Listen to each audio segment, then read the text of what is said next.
And we're back. Another Wednesday evening of good times here, hopefully. Um, Welcome everybody. Yo yo yo YouTube. It's time for the live show Wednesday night with Charlie and Stuart. Is Stuart in the house? I haven't seen Stuart. Oh, There he is. yeah. What I mean, what am I talking about? You don't need to see him. You just need to I know. hear him. Not only Stuart, but we got Fink in the house too. Fink's ready to have his dumpster fire. The dumpster fire. Yeah, I kind of felt like that's sort of what today was. It got a little better maybe as the day went on, but yeah, just it felt like an off day. Like things just weren't gonna go well. You ever have a day like that? I've had plenty of days. I mean, I'm turning 50 in less than a month now. I've had plenty of days like that. Sure. In fact, look what I got in the mail today. I guess I don't really care about my address, but I got this in the mail today. Time Nice, to party. nice. Yeah, that's when you know it's real, right? Yeah. No, that's okay. That's Maybe I okay. can get a discount on the hotel for the National. Huh, Additional discount. good luck with that. Well, let me know. I'd be happy for that because it would save me too. Yeah. So how are things on the eBay side of things, anyway? Yeah, they're good. Things are continuing to pick up. Staying real busy. Um, I know we'll talk a little bit about the Scanner and Car Dealer Pro tonight, but so far, every time I make a change to the business model, I'm seeing positive results. So, I continue to grow, and with that, I have to continue changing my business model a little bit more to handle it, right? sure. How about Yeah, you? I think that's the big thing is, and now you're starting to see even more why I would constantly say, like, make sure it's something you can handle the growth to, because Yeah. it kind of smacks you in the face. I mean, that even happened to me a little. I was working a different job too at the same time as I was growing it, and I was like, oh crap, it's really picking up. And that was well before I was doing coupons and pushing stuff. So um, that's a game changer once you start that stuff. Yeah, Promotions and all that. it is. It really is. There's with that comes a little bit of pressure, right? Because Yep. listing and shipping and listing, you can't stop the cycle. Right. Um, but you also have to find a little bit of balance. We both have families, we have kids, we have wives, we have other hobbies outside of this. Um, you We do. know, we've got to find some time to balance those things. And that's where making changes in your business comes into play so that you can maintain that balance. Even though I think we would both say we love this business we're in. Dealing with cards it doesn't feel like work most of the time because I'd have a handful of cards around whether I was reselling or not. Um, Mhm. but but it is a grind at times, and it does take us away from some other things. So you gotta be careful of that. Yeah, it can be all consuming for sure. Little pieces of cardboard everywhere, and then uh, sometimes what gets hard for me is like, when is the start of my day and when is the end of my day? Like, Yeah. there's no set schedule to it. So it's like, well, do I just keep scanning until I pass out? Do I just, do I take a lunch today? Do I, so you kind of have to force yourself to sort of get around and do everything else as well. Today, I spent a little time this afternoon, got a bunch of stuff listed this morning, and orders have been filling a lot faster with the new inventory system, which is great. Yep. Yep. Getting more orders, but they're still filling faster, which is good. That means I can handle the next level of growth. Um, but I spent some time today going through my dime and quarter boxes that I've had established for basically a year plus. I found a ton of stuff in there to pull out. I mean, I probably pulled out I did two 5-row boxes and one of the shorter 4-row boxes. And I probably got 1,000 cards I pulled out of there. Yeah. Stacks of premium brand Deion Sanders and a couple of Jordan cards, some Elway, some Rice, just guys that I sell, even common cards of pretty regularly. A couple of Barry Sanders. Like, what is this stuff doing in here? Bo It's Jackson, it's you know, hard to believe that somebody didn't pick that stuff out, but at the same really time, is. like we go to the same show and set up at the same show all the time, and people know you, and they probably just assume, well, Adam's got all the good stuff listed. And I'm not gonna find any Dion or Bo Jackson in here, so they maybe don't dig as hard. We were talking about this earlier. I know a lot of the guys I see sit down at our table and go through your boxes, especially these guys seem to have a very specific target they're looking for, usually a little yeah, bit older sets, not necessarily vintage, but 2000s stuff like that, and they're looking to fill sets, I think. yeah. So they're not looking for the big flashy shiny stuff. I try to mostly put like common Packers in there and stuff like that because I Yeah. figure, we get more of that traffic. Hmm. Like I can't really sell a Dorsey Levens card online to somebody for the most part, but I can get somebody to pull it out of my dime or quarter box.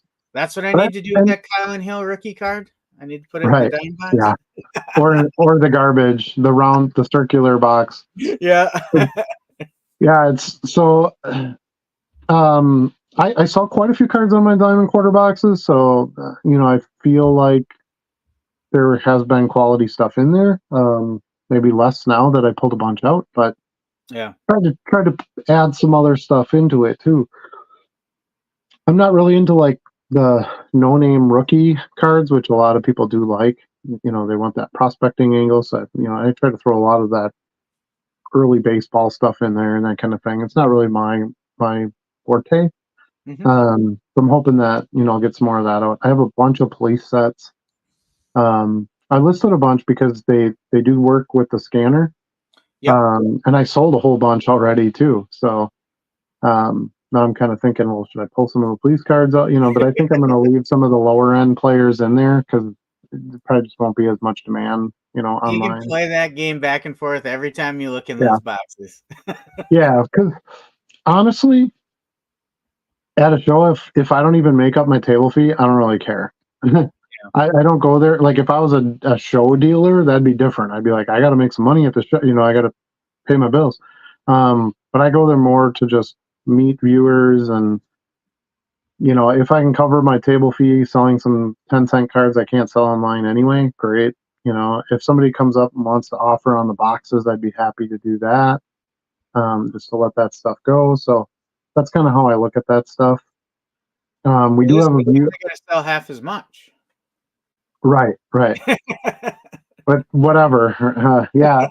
Actually, because what is the table fee? Is it still $50? I was trying to think of that today. I'm like, I can't. I don't remember if I you was told me what the assuming table it fee was. was, but we only That's got what I one assumed game too.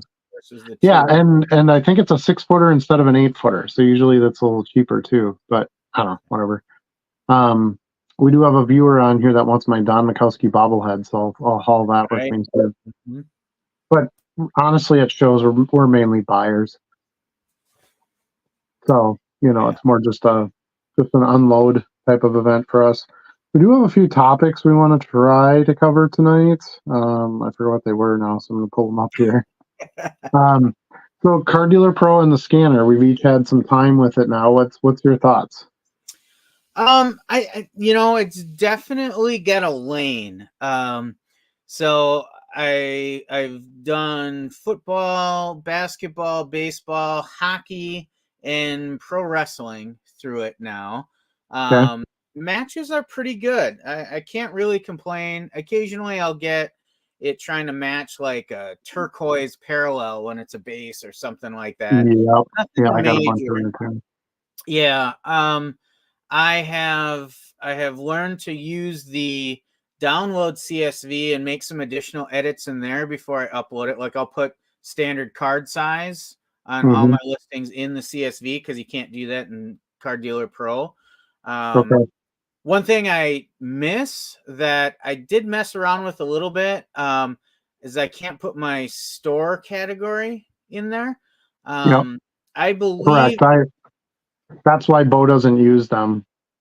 if I do enough research, though, I think I should be able to figure out the API codes for the Yeah, store. all you need is that little like caret parentheses, the word, the driving word or whatever.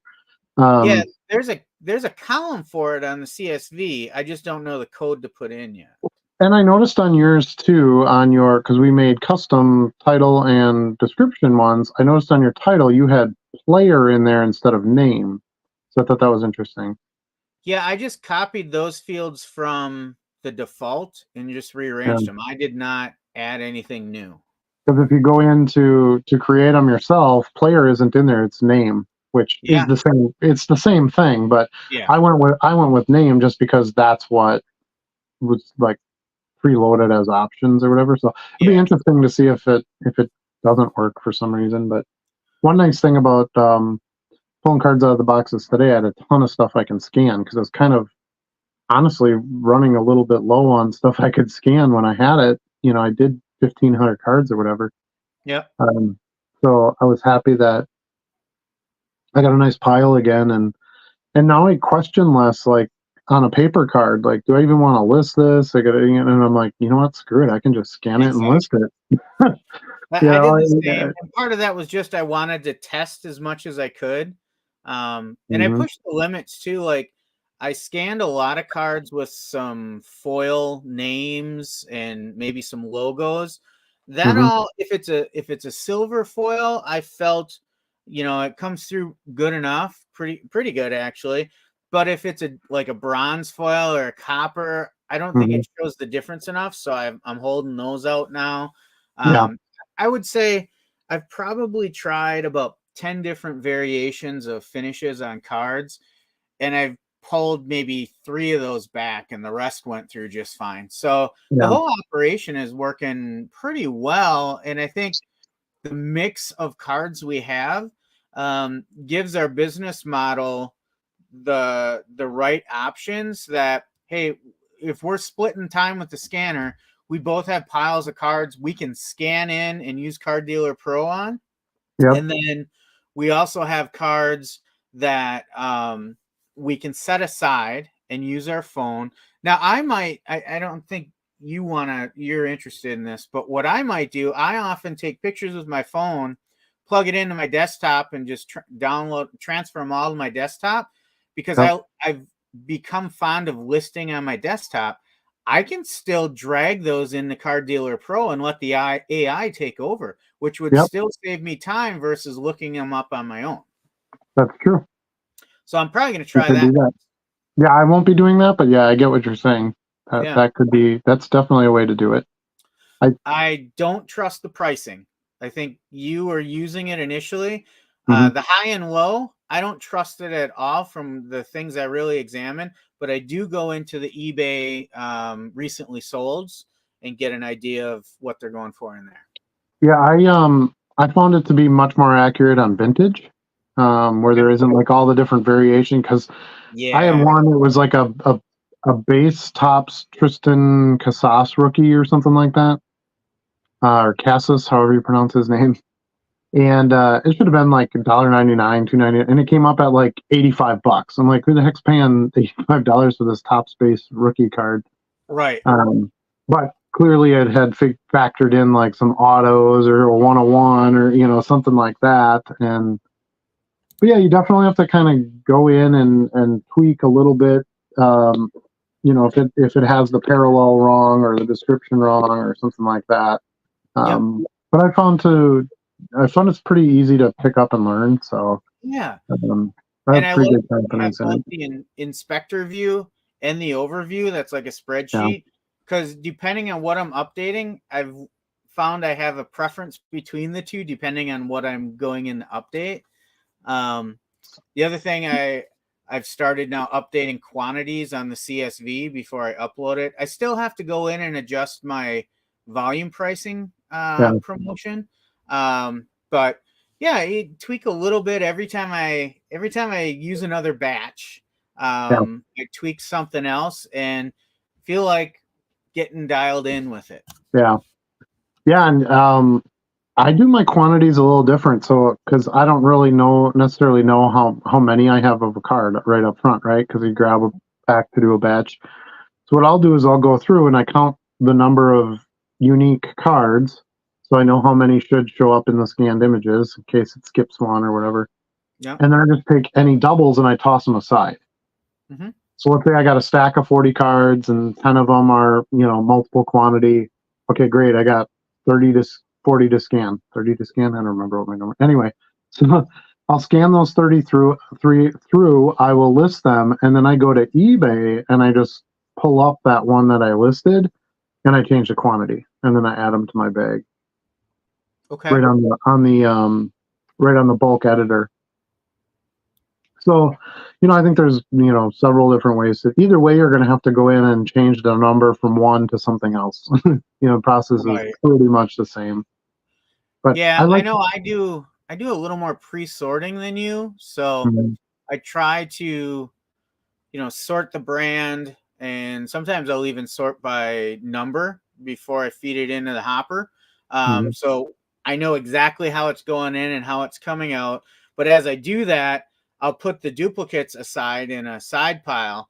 And then when they come out and I upload them, then I just grab my duplicate pile and say, okay, I got 3 EO skies here. I know I got to update the file with that quantity. mhm. So, like you said, there's no right or wrong way.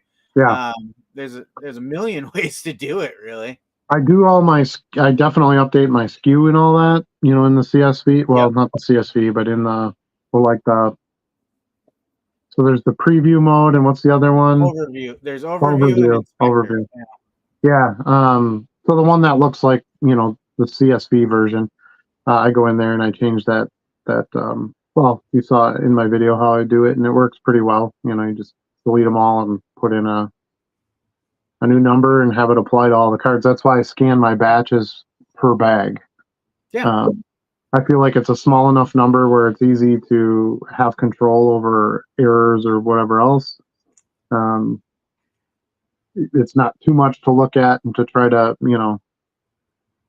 make sure is right versus what's wrong. You shouldn't be ever caught in a batch. It's funny you You say got to come that back to that. because you haven't had a chance to use this yet, but I have the Autoloader 1000 on now. Yeah, And I have not put 1,000 cards in there yet. The most yeah. I put in is like 200.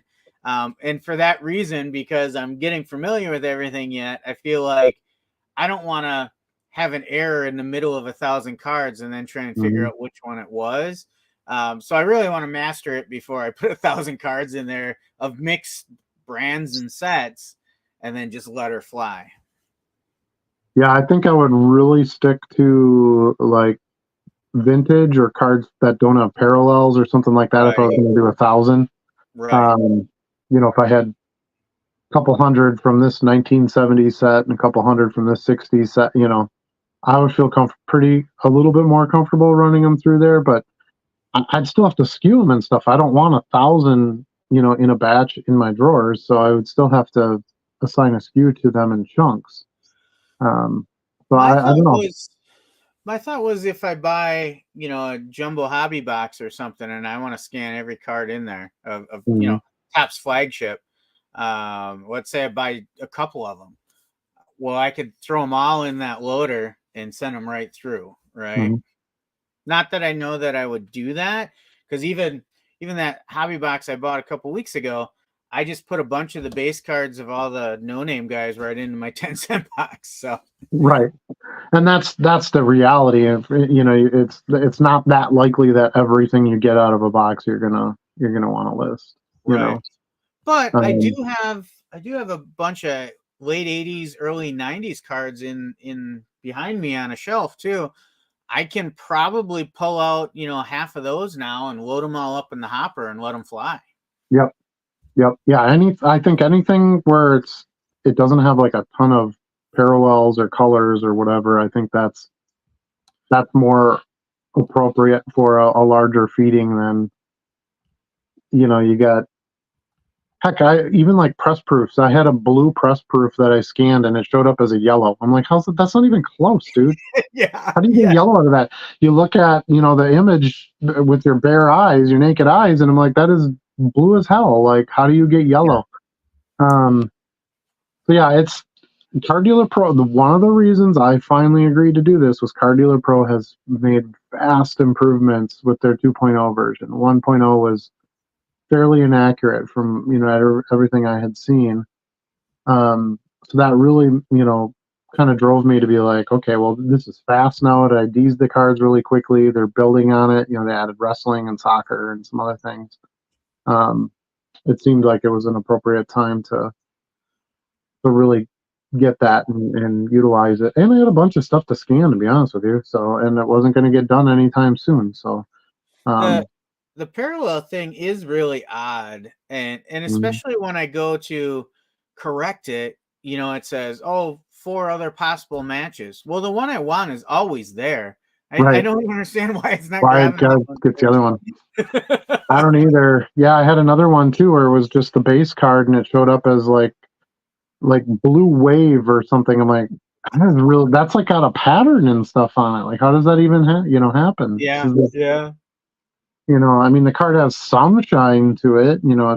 It's got the regular plastic coating on the top. It's not a paper card, but it's not shiny or metallic or anything where you would think that would be the problem. But that's something that we got to try to tackle is try some of those chrome settings and some of the Yeah.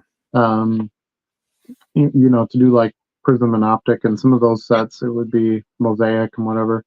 I That think would my be help. next round I'll do that. I don't know when you want to try it, but this first round, while I had it, I just wanted to get some things listed, getting a feel for Exactly. it.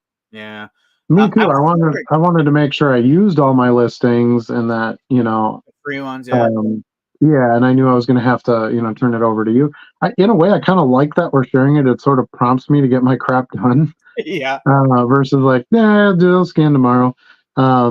It does kind of move things along a little bit, which is a positive thing for me. So I was and it excited. allows me on the time when I don't have it to sort of build a stock of okay to be scanned type Yeah. stuff. So then when I have the scanner, I'm really utilizing my time because I just grab my stacks and do my packs of 50 and get them in there.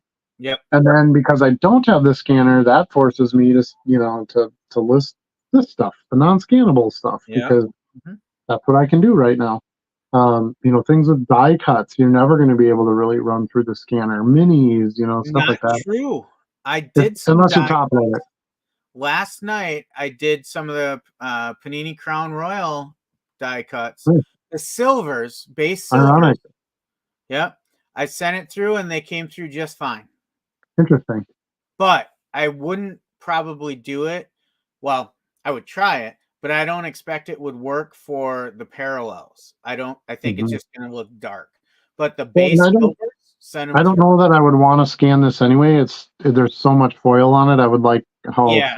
a picture picks that up versus the flat look of the scanning. So the scanning is going to have some limitations. I Yeah. just truly believe that until you can come up with a scanner that has a way to insert light into the scan. So you'd have like maybe your scanner level here, your item here, and then you'd have this natural light that could fill or some sort of exposed light to it where it can pick up that kind of reflection, like refractors and stuff like that. You're never going to be able to scan that stuff, Yeah. with modern tech. So Yeah. we just have to realize that. And again, for us, that works perfect because we're sharing the scanner, and then we have stuff to do when we don't have the scanner. So, I but wonder how I those like listing on my phone. I like grabbing a nice stack of cards that I want to list, and I just snap and I move through them pretty quick. With the way the eBay listing is now so efficient. I wonder how the other scanners do with the shiny stuff. The they're not like an office scanner. They're the overhead eye, Hmm. with the I know what card you're talking underneath about. it. Yeah, Yeah, I don't know what they're called, but I wonder if those do a good job with the shiny stuff. they might. Yeah, might be something to look into down the road. Those might Um, actually just be a camera. They probably are. Yeah. I mean, Yeah. honestly, that's essentially like I was talking earlier about your scanner. Like that's essentially what you're doing is taking a picture of it. So now we're Um, gonna have to think about down the road. Do we get a second scanner for the shinies? Yeah, that's what you said about this one. nope. Honestly, I don't have that much trouble listing the shinies. Shinies are fun to list. It's that Yeah. that and what I wanted the scanner for the most. I like to stock vintage commons. Hmm. So you're not going to buy those one by one. You're going to buy a box of 400 of them for 25 bucks or what, no, Yeah. that's a little better deal than, but anyway, you're going to buy them by, a big handful and you buy 400 cards. It's going to take you a while to list them one by one. And the scanner Yeah. just works. The scanner and Card Dealer Pro just works perfect for those Yeah. cards. So that's probably, honestly, of my 1,100 scans a month, that's probably going to be the vast majority of them every month, is vintage. And then How do you, I don't have to be as reserved when I go out and buy vintage either. I can make an offer on, dime card boxes and quarter card boxes because I know they won't sit. I can just, right? oh, I got the scanner this week. I got my 1,100 scans renewed. I got it reloaded. Great. I'll just take that box and dump it in the scanner and be done. Um, because I sell so many of those regularly, and the scanner works great for them because you can see more details with the furry corners and any creases and all that. Even better than a photograph for that type of card. So I don't have to look them all up, and like Yeah. like I said last week that the pricing tool caught that rookie card that I didn't know was a rookie card. I can't remember what the player was, but it was like $35 rookie card. I listed it, I sold it in 2 days. Um, yeah, Drew Pearson. Drew Pearson. He was Yeah. a wide receiver for the Cowboys. Cowboys, and it was a $35 rookie card, and I sold it for $30. 2 days later, and I probably would have listed that. I mean, I might have comped it too, but just because I know Drew Pearson is a real name, Yeah. not a common. Let's just say not a common. But that was supposed to be a common lot of cards. I paid like $30 for 400 cards or something like that, and this $35 card was in it. Yeah. Um, but I sold a lot of the 69 tops, and it's just the scanning just really helps push those out a lot quicker. Yeah. Um, I and was excited today when, because Wednesdays are when I kind of do my non-sports typically, or any kind of odd, like I did some hockey because I don't have a dedicated day for hockey. But I was excited when I saw wrestling was good to go in there because I mhm, list a lot of wrestling cards and a lot of them are, basic paper cards. That's yep, perfect for the scanning system. yeah, the soccer too. Yeah. Oh, Ooh, those international trading card day cards, those are perfect for it. right. There's a lot of paper soccer. Yeah. Well, there's I guess it's like any sport really. There's plenty of shining too. But Yeah. did you see Erling Haaland yesterday?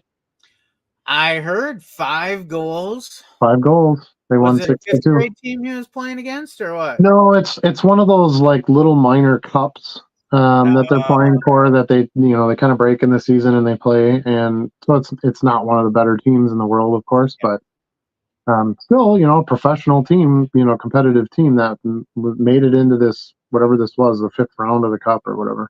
yeah. Um, Man City won it last year. I fully expect them to win it again this year. Yeah. But Kevin De Bruyne right now is just killing it. I mean, that guy sees the I got to watch him play live, and as a soccer player, midfield soccer player at a high level myself, it was just insane to see this guy because think of him like the quarterback, right? It's not the sexiest job like a quarterback because you don't score all the goals, but he's the guy in the middle of the field, and he has to see where everybody's going and kind of point everybody around, and just the way this guy plays the chess match portion of that sport, the beautiful game. Yeah. He plays it beautifully. Like he out of those 6 goals yesterday, he had 5 of the assists. Okay. So he's just unbelievable. He plays for Belgium, I believe. Is his national team. So unfortunately, he doesn't get any international exposure because they're not very good. Um, That's like Holland will never compete at a high level in the World Cup because he plays for Norway. Yeah. They're not very competitive. So it's hard for those guys. Whereas like you had Ronaldo who plays for Portugal. Well, they're good almost every cup year. You got Messi who plays for I can't think of Argentina. They're competitive every World Cup. It so it's kind of tough for those guys. They got to really dominate league play in order to. Even Mbappe. I mean, Mbappe plays for France, but France is in the World Cup final. Lots of times. Yeah. And in fact, this last one they were. Mbappe got beat by Messi in Argentina. So yeah, that's something to watch for with the soccer. Just sort of a sidebar there on our Yeah. conversation with that. A couple other topics I want to start getting into the chat a little bit. We did start a Discord this week. Many of you have joined already. If you have not, I put this really weird code. You can see our awesome little ticker running at the bottom now. So the second part of the message here shows our Discord address. I put that address on there. I know it's a little goofy looking with the letters and the numbers, but that one will get you directly to our server and on right away. It's an invite code. Versus if you go to Discord and you look up the dollar box, you can do that, but then you have to ask to be on. So anyway, so you can do that. Just copy and paste if you want to use that address, or simply look up the dollar box on Discord. Are you gonna like run with yours, Charlie? I know you started a Discord too, or I don't are you know. just I gonna? really just started it because we were talking about it, and I wanted to kind of make sure I knew what was going on there. Mm-hmm. But I think yours is. I don't know that we need both, and I think yours will get more traffic. So Yeah, I yeah, think and we're gonna kind of co-host it anyway, right? So like yeah, everyone here who's watching and those who are watching this recorded, of course, um, participate in the Discord, and Charlie and I will both be watching that regularly and be able to answer questions or do sharing. We got a few channels on there already. It's kind of fun. We've got a pickups channel. We've got a non-sport channel in there because I get a lot more non-sport questions than I do sport questions. I just don't think there's like really any high level sellers on eBay or I shouldn't say any. There's not very many, and you can't scan and list quickly. You have to do them one by one. So yeah, it sort of discourages, I think, sellers to get into the non-sport. But awesome cards. They're fun to sell. You get such great variety, and there's definitely markets for it. So as you know, but anyway, so yeah, check out the Discord if you have any ideas for channels or you want to start something in a chat there, or we talked about doing like a audio um, part of the channel or even some video. We'll see where it ends up going. But basically, the whole point of Discord, for those who don't know what Discord is, the whole point is that um, everyone here can have sort of participation in what gets posted and what gets chatted and um, actually, I just got a message now. Someone just hopped into our Discord. So thank you very much if you're watching, and that's what prompted you to go join up. But it kind of gives you a voice versus you have to put something in the chat and we have to bring it up and we get to talk about it and you just have to listen out. Gives you a place to go share some things. We really enjoy this community. I think we've got something going here. We just wanted to have a better 24-hour place for everybody to post questions or make comments or say hi, and I think Discord serves that purpose very well. So if you I haven't tried used it to before, give it a try. I tried to post the link in the chat so it's easier to copy and paste, but you denied me. Perfect. I did. Yeah, the settings won't let me put a link to another site. Oh, that's right. You can't do that. I know. I gotta look at upgrading StreamYard in the near future as well, but one thing at a time, right? Yeah. So the other thing we did this week, speaking of another thing at a time, I did start a Patreon. I get messages fairly regularly from viewers that are like, "Hey, I would like to contribute to the channel. I want to show my appreciation for what you've taught me, or what we get out of it." So I started a Patreon, and hopefully, we have some some people who want to start memberships there. And I have kind of a list of things that I want to put exclusively on there for those that are members. Um, First thing I want to do is I want a lot of times I'll make long videos, like a 3-hour sales day video. It's not that appropriate for the general YouTube audience, so I'll probably continue to shorten those and then put the long version on the Patreon. So if you're a member and you want to see the full video, you want to know what's selling, that would be the place you could go see that. Um, I want to add an exclusive eBay coupon in there. So, if I have an eBay coupon, buy 5 items, get 20% off, maybe I'll do buy 5 items, get 30% off, just for members in the Patreon. Polls. I want to run some polls in there for you guys to have a say, or members to have a say in what the content would be going forward. Please make a video of, how you ship, make a video, things like that. So you'll get a little bit more say in what happens with the YouTube content. A monthly, I would like to put out a list of what my top selling players or non-sport cards were for the month. So kind of give you some data so you can kind of see, well, this is what's selling. This is, this is not selling, whatever the case may be. It can give you some of my high volume data on what cards are moving. And then the biggest thing, which I think would be the most popular, is I'm thinking of doing an exclusive video series on there of building a Shopify card shop, and how I'm going to use Card Dealer Pro and the scanner and things like that to build out that shop. Now that's not going to happen tomorrow, but when I get to that journey, I think that's where I want to post that. I don't think that would be as appealing to the YouTube general audience, but I think viewers here, that extensively watch the channel, and other resellers and things like that, I think that would have value in that Patreon. So that's kind of what I got for now. Now that's a lot, and like I said, that's not all going to happen tomorrow, and I have to figure out kind of how I want to schedule that and how I want to put that together. But yeah, so I figured I'd give it a try. So it's a way for you to contribute, support the channel monetarily, but at the same time getting something for yourself. I might also do some early release videos there. So a video that I would be putting on YouTube, I might post early to Patreon members to view before anybody else. I don't know what those videos would be. That's why I didn't really mention it in my list of things I want to do. But it's in the back of my brain that that's something that could potentially happen down the road as well. So that's it on the Patreon. What do you think, Chuck? Do you think this is something we could yeah, get some growth out of?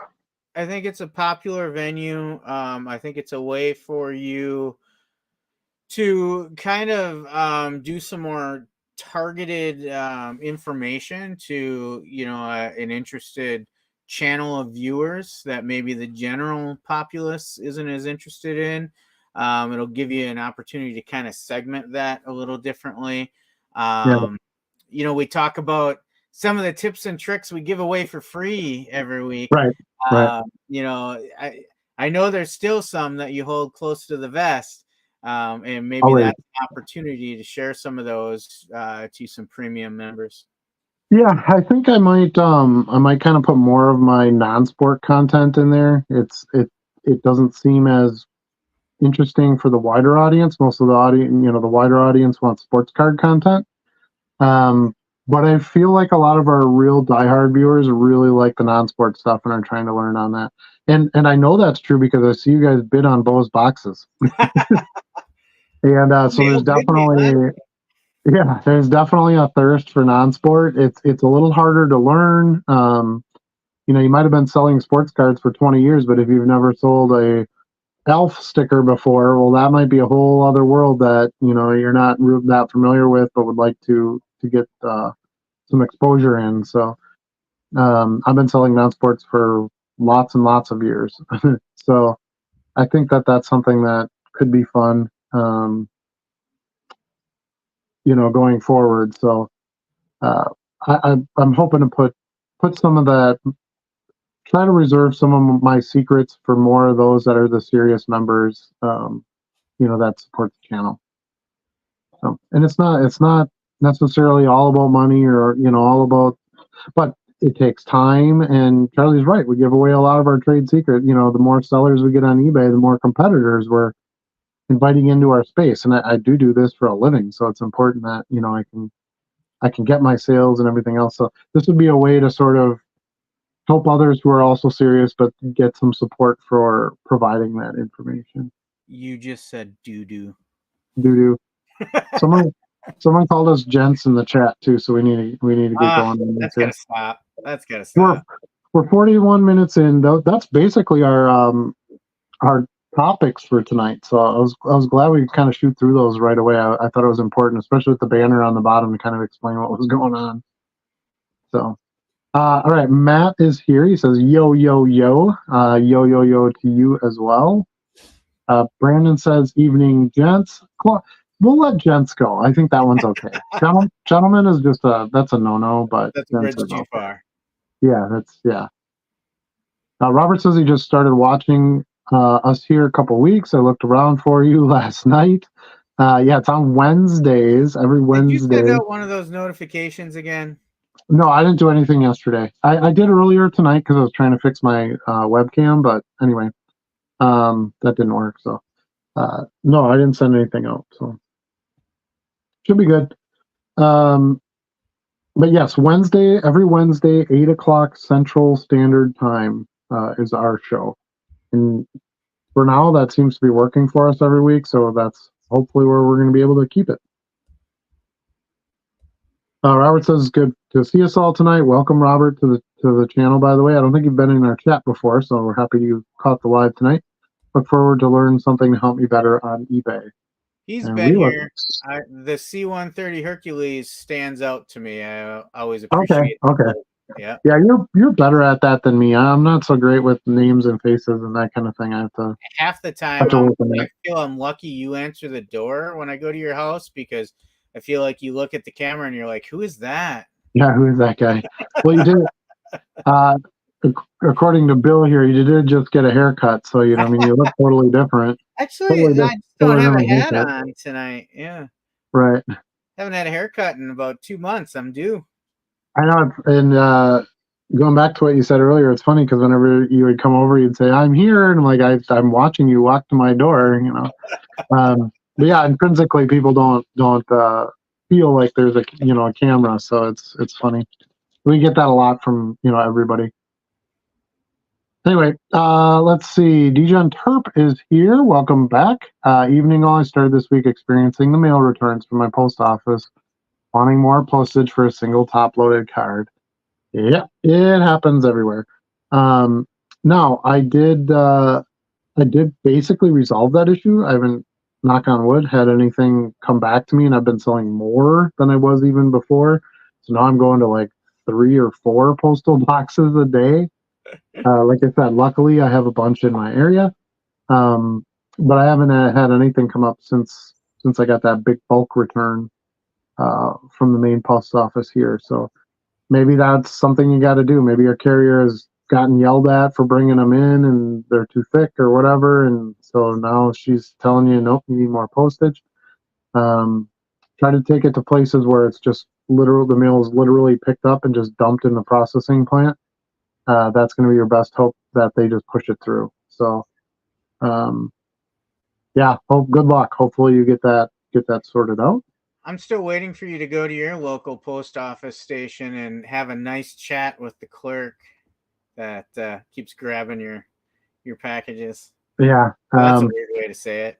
Hope okay, so I guess I look at it like, how would that benefit me? Now I've got somebody who's mad at me that's pulling these packages. Yeah. I just figure I'd just avoid that altogether and just go somewhere else. So, and that's proven to solve it. So, Brandon says he got his multi-card orders from both of us. Loves the way you back it, Charlie. Back that up, Charlie. Yeah. So Brandon, he had let's see, he had a multi-card order. I think it was 5 or 6 cards, 6 cards, and I think I used 2 card savers taped together in a number 10 envelope for that. Yeah, that's how I do it too. Yeah. Yep. And that is probably the only way to really do that. If you think about it, economically and securely and so forth. Yeah, you just put the openings facing each other and you tape them, and it works really well. Yep. Yep. So, MD says the cost of the tables is $50 for an 8-foot and 40 for a 6. Okay. I'm pretty sure we got a 6-foot. I might have to message Matt. I can't remember now. Max, are you going to be there? Yeah, I would assume he's going to be there if he knows the cost of the tables. Yeah, let us know in the chat. So, we'll look for the Pokemon shirt. Right. Yeah, exactly. he always stands out, so that'll be good. Brandon has a question just in case I have to jump off or watch later. Oh, sorry. We probably missed you. We're not that far behind. Do you guys utilize the newsletter for eBay stores? If so, how do you utilize it? I do, and I just kind of have the generic one sent out once a week. I don't know that it really does anything. Usually when I send out my coupon notifications and things like that, that does a lot better for me.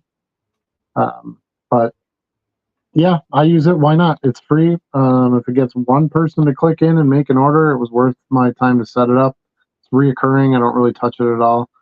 I know some kind of go in and they'll adjust it every once in a while, and or send out a special one based on the sport that's coming out or something like that. And you can certainly do that. You just got to figure out what works for you. Yeah, I've tried to. Well, not tried. I did send it out once. I didn't feel like it did a lot, so I haven't gone back to it at all. And I didn't set it up to be recurring, I don't think. I probably need to go back and check it out again now at this point, because it's been a little while, and see if I want to use it differently. Yeah, I think that's something that's going to be on my list. The list never ends. But same thing. Probably go in and see if I can personalize it a little bit. Part of building your business is not just adding more listings. Like that's a big part of it. But you have to continually build your brand. You have to work on your customer service angle. You have to. Charlie and I, talked at pretty good length today about how to tweak our titles and adding a banner with our logo on the bottom of our card photos to help our branding. Adding the Patreon, adding the Discord. Granted, that's content creation, not eBay stuff, but it all kind of plays in the same pool to some degree. So that's really what you need to work on with your growth, as well as adding listings. You have to work on how to help yourself stand out. So that's the one thing I would say about sending a newsletter, sending a personalized coupon, participating in chats, participating in Facebook groups, starting that's something we should probably do too, Charlie, start a Facebook group. That kicked in my head yesterday too, and I'm like, oh great, one more thing to monitor. But anyway, it's you have to kind of start looking at some other ways to get your customers' attentions, because it's, especially on eBay, it's too easy to just go buy a card from someone and never talk to them ever again, or even talk to them at all in that transaction. You're just looking at the card. You're not looking at the seller. If you ask somebody, where did you buy that card? What do they tell you, Charlie? If they bought the card online, where do they tell you they bought it from? Oh, they just say eBay. Yeah, I bought it from eBay. They didn't say I bought it from Charlie or I bought it from Adam. Now, in your case, Brandon, that's different, because you bought something from Charlie and you bought something from me. You just thanked us for those purchases, and which we should be thanking you. Thank you. But that's not typical. So you have to try to find a way to make that typical. Get followers on eBay, things like that. In this last video I just posted, kind of talking about, well, I want to go full time. How do I do this? That's a lot of what I talked about in there, was building your brand and separating yourself out, paying somebody to make a nice logo for you.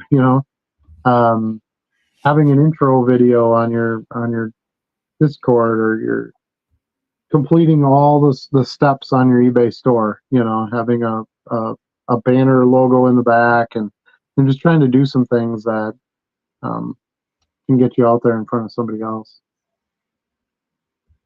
I don't mind paying for promotions here or there to get new customers, but I don't want to pay promotion fees on every single sale. And Yeah. that's kind of what you end up doing if you don't have your own brand. If you don't have customers coming directly to you, they're going to go through eBay, and then it's going to cost you more money besides. Right. A relaxing nature is here. Ooh, I like that. That sounds nice. So calm. I know I could use that today. Like I said, it was kind of a day. So regarding duplicates, let's say you just got new inventory in and several of the cards you are pretty sure you have listed already. How do you handle duplicate cards at that point? Great question. Yeah. Now, the way I did it before my other inventory, before this current inventory setup, I would literally just look up that card. If I had two of them, I would make it three, and then I would stick it wherever it would have to go in the drawer. So if it was a Joe Montana card, I have a little section of Joe Montana stuff. I shouldn't say little, it's pretty big now, hence why I'm changing the inventory system. Um, but I would just stick it in with all the other Joe Montana cards. I do a lot of quantity sales, so I want to continue that. I think that's makes me somewhat unique versus other sellers who just list everything one by one. Um, so what I'm going to do now is, let's say I get that Joe Montana card. I'm still going to look up the card so I can add to the quantity, and it says, where my SKU is. It's bag 1 of 24. I'm going to add that Right back. quantity. I'm going to add that quantity, and then I'm going to go to that bag in my inventory drawer, and I'm going to add it to that bag. Now, let's say the bag is full. I can't add another single card in it. I'll start another bag, and I'll just kind of sub it. So I would do 1/1/24B or something like that, so that I know that it's still part of the 1/1/24 first bag of the day. But I had more cards than would fit in the bag. In most cases, I'm not gonna run into that because I sell so much stuff that I might make 20 bags in a day, and I'll probably have a card sale out of each one by the next 2 days. Yeah. So I should have some space in there. The other thing you could do to prevent that is just not pack the bag that full when you first do your batch. So, if you can, I like these one touch sleeves. I don't know if you can see this here. I like the one touch resealable sleeves, and you can fit 50 regular size cards in there pretty comfortably. So I try to do batches of 50, but a lot of times I end up with like 40 or 45 cards in there, and then I have some space. But as soon as you fill one or two cards in there, you should be able to add to that quantity if you get more. Now, if you get an extra 25 copies of a card, you're gonna probably I still want to add, especially I want to add that many to my quantity listing, because it not only do I sell a lot of multiple quantities, but I hit that algorithm where once you get a sale on it, then it starts popping up and you're getting more sales. Um, I get that a lot with Brady stuff, a lot with Favre stuff. I'll have a 2015 Topps base Brady card. I have 25 copies of it in the store. I won't sell one for 3 months. All of a sudden one sells, and now I get like 6 in a week. Yeah. So you want to try to build those plus it only counts as one listing. And you don't have to do a listing. You literally just take those cards, you go to a listing and change it from 2 to 3, and you're good to go. So it's real quick. Don't have to take pictures, do any of that. Obviously, want to make sure the condition is pretty similar on all the copies so that you don't have that issue. But yeah, basically, I would go in and I would either just add the number and it goes in my drawer where my old inventory system was, or go to that bag number and put it in that bag. That I'm assuming that's pretty much what you would do, Charlie. I know you use boxes. You're not really using the like the storage drawers and stuff like that at this point. But. Yeah. Yeah. And they're just in order by date. So, the duplicate thing is a little tricky as you're going through it, though. So, as I said before, I tend to do a lot more pre-sorting. So I'll see those. If I have quantity that's not listed yet, that's easy enough to set aside. But as I'm going through that, usually something clicks in my head and I'm like, I'm pretty sure I've listed this before. And then I set that off to the side and I will go look those up to see if I did list them before. And if I did, great. Because now I just instantly listed 5 cards because all I got to do is update that number.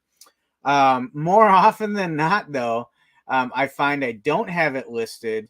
It triggers in my head from going through it after the card show. And I'm like, yeah, I did see that card before. It was when we were seeing what we brought home from the card show.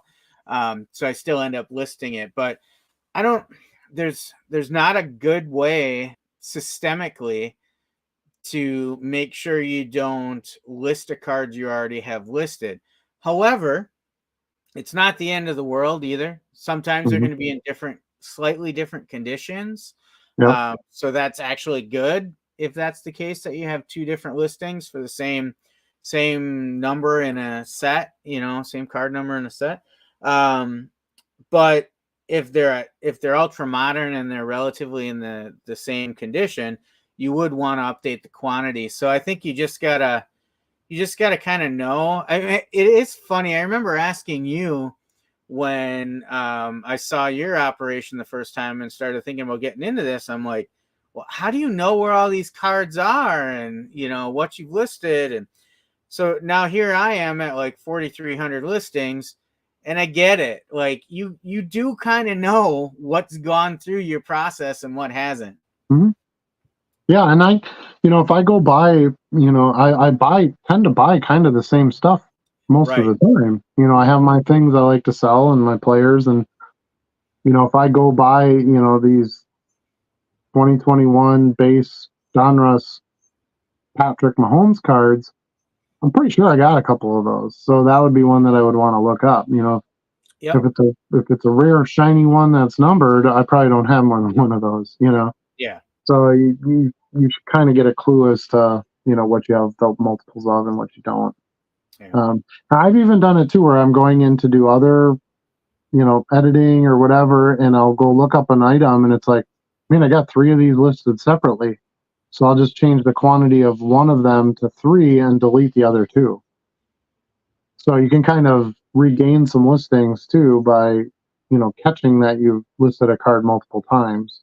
Yeah. And then combining that quantity. Doing that right now with some of my soccer, because I'm trying to move my soccer into the bags. I'm trying to take stuff from my old inventory at times and just a chunk of cards and get them, moved into a SKU. And that was what I noticed a lot with soccer was like, man, I got like 4 copies of this card and I listed all 4 of them separately. Because the names are a little different. It's soccer's a tough one.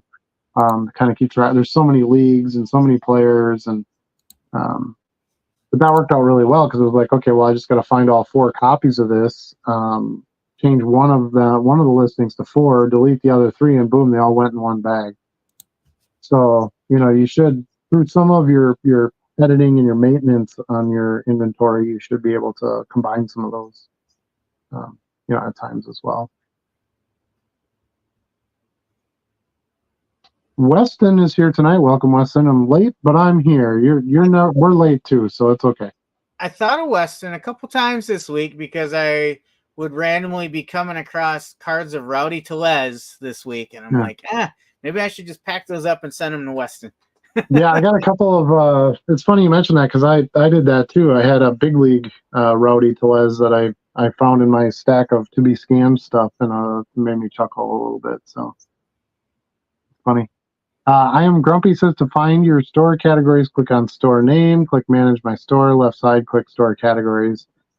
Yeah, I don't really do it that way, but you're right, that is a place you can find it. I just go to the seller hub, I go to store, and then I go to store categories, which is the second link down. And then just add store categories, and I do it by player name. Some people do it by teams, however you want to, by set, however you want to organize the inventory in your store. Yeah, what I was talking about though was the API code, which is like an 8-digit code or something. Yeah, and I think he's referring to changing it in eBay, right? Is this He you is. can't? That's not for Yeah. Card Dealer Pro. No, this was, I believe, based on our conversation earlier where I Right. said I was Right. trying to put in the store category on my upload, but I've got to figure out the right API code for it. Mm-hmm. And I think he was trying to help with that. Sure. Gotcha. Yeah. That's kind of the one thing I really don't like about Card Dealer Pro is that it doesn't allow my store categories in there. And I do have a lot of my stuff sorted by category. Now, what I plan to do is I have my categories all set. You know, I add some here and there, but I'm probably just going to take my list of categories and every 3-4 months, just go and search those categories in my listings and then change category, like bulk edit them. Mm-hmm. Right? So let's say I've got Luka Doncic, right? So for 3 or 4 months, I'm just scanning and listing cards, whatever. Then I go in and I search my listings. I search Luka Doncic. It should pull up all the cards with that title. And then I just bulk edit it and I change the categories to, I use 2 categories. So I'd use basketball cards and then I would use Luka Doncic. Yeah. So that's kind of what I plan to do, so I'm not like searching them out and whatnot. Shouldn't take me a ton of time. You know, I should be able to kind of plunk through that list pretty quick and get those edited. So Yeah, I just do it all right as I scan it right now because I'm usually scanning the same sport or non-sport, same category of cards. So once I upload it, I just bulk edit the store category. I mhm. also put in the package weight and dimensions right away. There's another field I often update too in my bulk editing, but you do it all in kind of one bulk edit session. So Yeah, I don't do the. I haven't had to edit the package and weight and all that stuff. It uploads as eBay standard 1 ounce for me. So yeah, well, I don't think it says 1 ounce, and I don't think it says the package dimensions. It does say eBay standard envelope. But mhm. what's interesting is I thought the dimensions were required because on the app, I get warnings if I forget to fill that in. Mhm. But it'll upload without them. I just Hmm. choose to go in and put them in because I can do Yeah. it in the bulk edit. So Okay. Yeah, because I've had a ton of sales off my scans and I haven't changed any of them for yeah, like weight and shipping. So yeah, it's interesting. It doesn't seem to be required on the desktop, but it is in yeah. the app. Huh. Interesting. Yeah. Andrew is here. Welcome, Andrew. When you do the coupon for buy multiples for a discount, do all new listings get added to the coupon or do you need to add new cards daily? When you can choose what you want added to your coupon, I just do all inventory. So, and then I do a limit of what the discount would be because I don't want somebody buying $1,000 card for 30% off and then buying a bunch of $1 cards to meet the minimum quantity requirement. So I do a $50 max. So if I sold $1,000 card and they bought that card and 4 other $1 cards, the maximum discount they get is $50 off that $1,000 card. That makes sense. That's how I do it. And yeah, works great. Second scanner for the shiny, double the production. LOL. Is it really doubling the production? I don't know.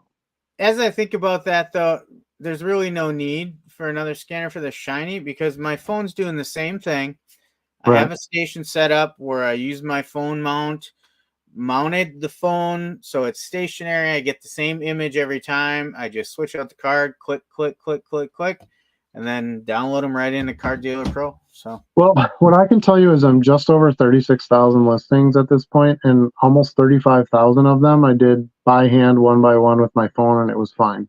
And a lot of it was during a time when I wasn't full time. So I'm not, you have to remember, you only get 60 some thousand listings before you got to make another move. So I'm not in like a super giant hurry to just shove yeah. listings onto my store either. So, um, yeah.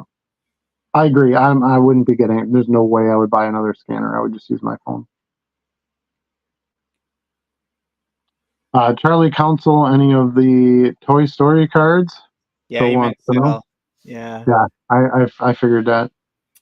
So, have not sold one yet. I have Mhm. had some views, and I might have a watcher or two on them, but I have not closed the deal on one yet. Good. Send them some offers. Get them moving. Yeah. MD says careful not to post too much to Patreon and kill your YouTube channel. Yeah, definitely not. YouTube is definitely, and you have to remember that you're only going to get Patreon subscribers if they watch your YouTube channel. Like, there's no way to. You're probably not going to get people that go just to Patreon and not see you on YouTube. So, um, it's just a tool to try to expand on it a little bit, add some value, and then um, use subscribers would have a place where they could contribute to the channel. That's you can contribute on YouTube too. You can make donations or do super chats or whatever, but this way that they would at least feel like they're getting more content. So I that'd be the always case. think of Patreon as a way to support the YouTube Correct. channel in Correct. not just monetarily, but you can give users an opportunity to help direct content as well. Correct. Yeah, that's why one of my things was to have regular polls on there about what content members want to see and things like that. Right. It's to kind of involve the serious viewers, if you will, a way to participate in the channel. So, but we also set up the Discord, which of course is free, and that's something that you can chat and maneuver around with any of the viewers of the channel. So there's that space too. Lofi Joe is here. Welcome, Mr. Joe. Bought a box on 1992 Decision. Was a hoot and get 2 10-stripe Arnold Schwarzenegger cards. Dude, that's awesome. 10 stripes. That was made by Wildcard. How cool is that? Yeah. I remember that set. 2 10-stripe Arnold Schwarzenegger cards. Dude, I would love to have one of those. I'd buy the hell out of that if I saw it in a value box. All right, Degen says, I get the whole Another World. Started today helping my kid list his billion Pokemon cards, pay for his new gaming laptop, monthly payment. I'm totally lost compared to sports cards. It's different. It's definitely, I think he's referring to or she, I don't know if it's he or she. Excuse me. You gonna This make it person, tonight? okay, I'll tell you my sidebar after we finish this why I'm yawning. Anyway, yeah, I think you're kind of referring to my comment earlier about the non-sport cards. Yeah, it's an entirely different world, and I feel like I can add some more value and provide some more guidance for those that are interested in that. And I think Patreon would be the perfect place to do that, because to just make YouTube videos about non-sport cards, and I've made some videos of non-sport cards before, they don't do very well, so I can tell that the wide audience is not as interested. So I would focus it more to the Patreon group. And then also we have that as a discussion channel on the Discord. So you can feel free to go on there and shoot Pokemon questions out to other people who have knowledge in that area. I do not have any knowledge in that area, so I would not be helping you with Pokemon cards. But I'm sure we have other viewers that would be happy to give you some assistance should you need it. Josh Williams is here. Welcome, Josh. Hey, hope y'all doing good. Been watching for a long time. First time in the chat. Well, we're happy to have you here. Just joined the Discord too. Nice. Definitely appreciate all the info y'all provide. Has really helped my eBay selling. And that is exactly why we're doing what we're doing. This does obviously take time out of the day, time from our families, time from listing and shipping and listing, which is not necessarily a bad thing at the end of the day. But yeah, I'm so glad you appreciate it and you're getting something out of it, and you decided to jump on and be a part of the chat tonight. This is so I started the YouTube channel, just put my videos out and tell you about what I'm doing in my journey. Then I wanted a way to include more than just my perspective. So Charlie got started, and I said, hey, what if we start doing a show where you got the new guy side and I got the old man side, the vet side. And so then we did that. Well, then, that I gave like us a old man chance. side better. Let's stick with that. the gentleman's side. Um, and then, that allowed us to open it up to the chat to have the viewers participate more. So, I mean, you can see sort of our progression of growth. If you're ever wondering, like, how did I start on eBay and then grow to where I'm at? It's kind of following the way this YouTube thing did, right? I started with just a couple little listings on eBay. So, I'm a true believer. I've said it a million times. I'm a true believer in taking your time and trying to get something right and then moving on to your next step of growth. The thing that kills you the quickest is trying to go from day one to day 1,000. That's it's going to burn you out. You're not going to be able to do it, and you're not going to have the audience for it, and so forth. So, yeah, I'm looking forward to the next stages. So Patreon is going to be a lot of work. So if we get memberships there, and I can keep that going, that would be cool. If not, we'll go back to where we were. It obviously isn't needed, and I can spend that time elsewhere. But I think it's worth a shot. I think there's going to be value there.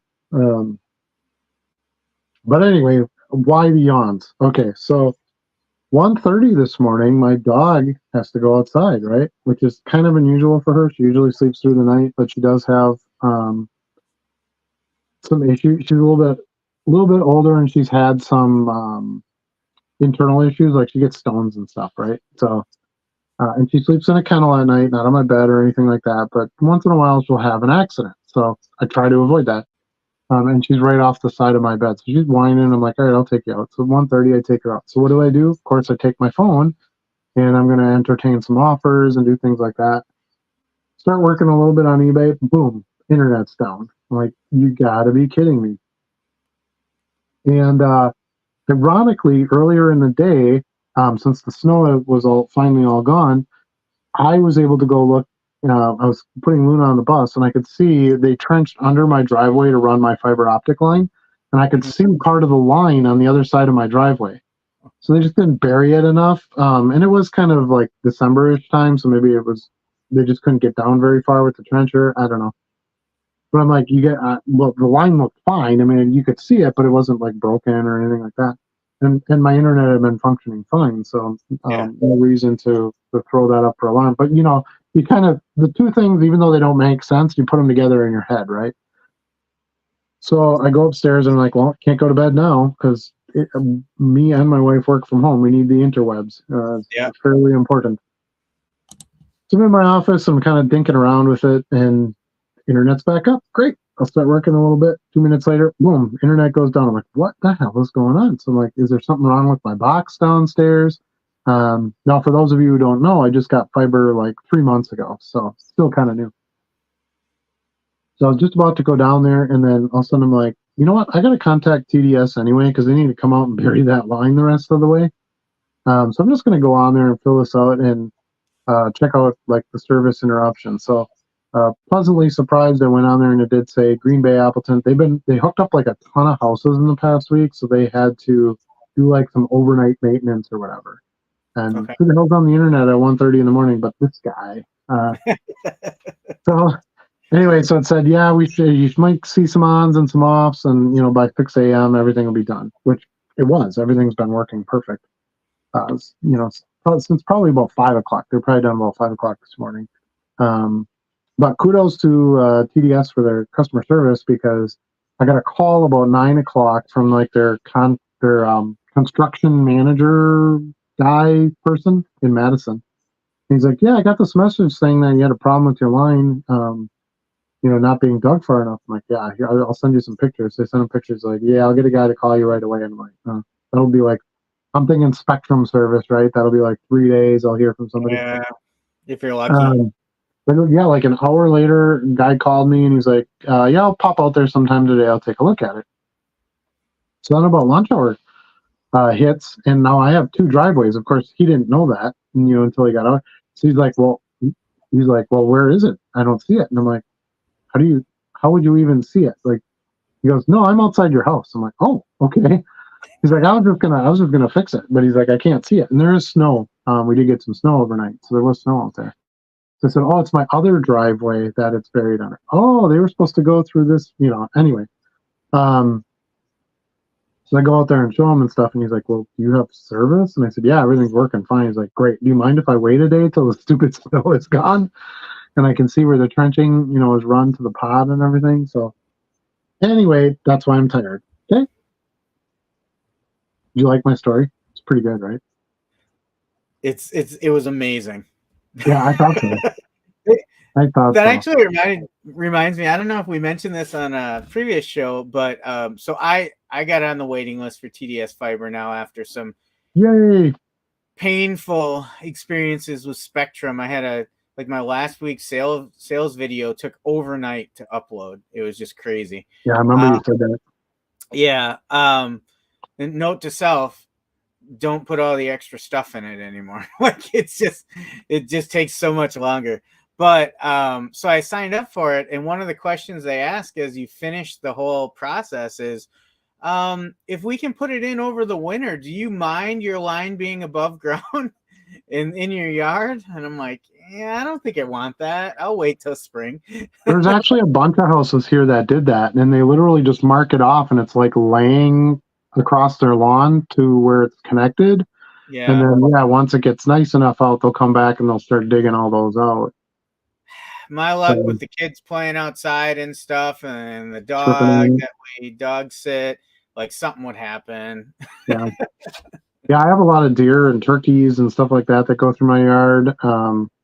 We have some raccoons. Anything could get. I have a dog. We got a kid. It's anything could kind of trip through that. But yeah, we were, like I said, we were lucky. We did ours early December. It was still decent enough out that they could trench, and they got everything underground except for this one little part. Apparently, yeah. I did notice when I was. Yeah. I did notice when I was kind of digging around at the dirt around it, there's some tree roots there. So I'm wondering if because they use a power trencher, of course. They have a trencher that runs the line while it trenches. And I'm thinking the trencher was like, yeah, I'm not getting through this. We'll just lay the line here and move on. So that guy's going to have to come back and hand dig it. Yeah. So he was pretty cool. He's like, I think this will be easy enough. He's like, I'm probably just gonna, if you don't mind waiting a day or two until like it's not as cold and snowy out, I'll just come back with a shovel. Huh? Supposed to be in like the 40s or 50s again pretty soon. Yeah, we kind of bounce right back. So so it's fine as long as I have service. And he's like, well, yeah, if you didn't have service, he's like, I'd get the shovel out of the back right now. We get this thing done. But anyway. Let's see. Where the heck are we? Jamie Croft is here. Welcome, Jamie. Hey. Jamie. Wow. We looks like we did skip over. It looks like Max will be there this weekend. He'll have 2 tables there. Yep. Oh, did I skip that one? I'm sorry. Sorry, Max. We'll be sure to stop by and say hi, or you stop by and say hi. I'll be filming, so we have our duties, but we'll be there. Love that you think of me when you see Rowdy. I'm about to start a PC of knuckleballers. I think it would be really cool. It's a great idea. So I might be off on this, but I think I'm correct. So just this week, I listed cards for both of the Necro brothers, and I think they were classic knuckleballers. So there you go, Weston, something to get started with. Phil and Joe Necro. Yeah, Adam's I've never heard of him. No, I know Phil Necro is. I don't think I knew that Joe Necro was a knuckleballer. I've heard of him, but I didn't know what he did. You know what I mean? I know the name, but I didn't know what his position was. Charlie said earlier you were looking for category ID. Yep. I am looking forward to Card Dealer Pro adding a non-sport database. You and me both, brother. Yeah. I'm sure it'll be Pokemon first. I think that would be the biggest game changer for me, because I would buy non-sport before sports cards if I find it somewhere for the right, at the right price. I also got a 10-stripe checklist card in that box. Who would redeem that back in the day? I don't know. You'd be surprised. Checklists sell really well, by the way. So we might have something there with a 10-stripe. Dad and Sons Cards has joined us. Welcome. Good to see you guys again. I've been out of sports card game a bit, but plan to go all 3 days to Chicago Sports Spectacular in March and hope to see you there. I am not going to the Sports Spectacular. We are going to the National in July in at Cleveland. Um, yeah, that's something I would like to do at some point. Again, we're taking our growth step by step, but I would love to have the means to be able to like run around to a bunch of cool card shows and do video and kind of show our pickups from that and look for non-sport at sports card shows because it drives dealers nuts. But I'd love to get to like the Dallas show and the Culture Collision and some of those things. I think it would be super cool to be able to go out and do some of that stuff. But we gotta have the time and the money to do it. So, but no, I've been to the Chicago Sports Spectacular before. It's kind of hit or miss, in my opinion. It's not as sports card focused. There's a lot. Well, maybe it is now. I went a few years ago, but it was very memorabilia focused and like toys and statues and figures and stuff like that. Like jersey Jerseys, cards? bats. Yeah, right. Uh, Jersey cards that were not worn by the player. Yeah. But yeah, it would be. I think you'll have some fun there, and especially if you're not looking for anything specific and you're just kind of open to whatever you can find, I think you'll have a pretty good experience there. SCX Sports Cards is here. Welcome. Hello, fellas. Just made it. Hope didn't miss much. Charlie's hair is looking fire. I didn't know Dollarbox. I would be that kind of topic tonight. All right. I was like, yeah. Usually it's talk about my hair, right? Maybe I gotta let it down a little bit to get into some of the hair talk. I don't know. He says, Dollarbox, I'm almost up to 2,000 listings. Thanks to you. Keep it up, guys. Awesome. Glad to hear it. Charlie and I talked about this a while ago when he was getting close to 2K. He was like, when did you kind of start to notice a difference? And I'm like, I think it was like 2,500 listings was when I started getting like a sale every day and a couple sales a day, and it started to feel like something that could really work. And I think you kind of hit that same thing with that mark, didn't you? It was like 2,500. Yeah, I think that was pretty close. Yeah, I remember talking about around 800 was the first kind of noticeable change I found, but it was around, between 2,000 and 2,500 that it became regular everyday sales. So yeah, you'll kind of start to see your scales hit as you go. So just make sure you can manage your pace and everything, and because once you make that sale, you got to ship it. So that's the big commitment there. Great if you can sit down and do a bunch of listings, but make sure you can fill the orders. So, but that's awesome. 2,000 listings. You're well on your way. Weston says, yeah, I've been wanting to buy from your stores, but I'm in the process of moving currently and don't want anything to get lost in the mail. That's fair. Again, Charlie and I always like to give positive credit to our mail service. We believe they do for what they handle. They do a pretty darn good job.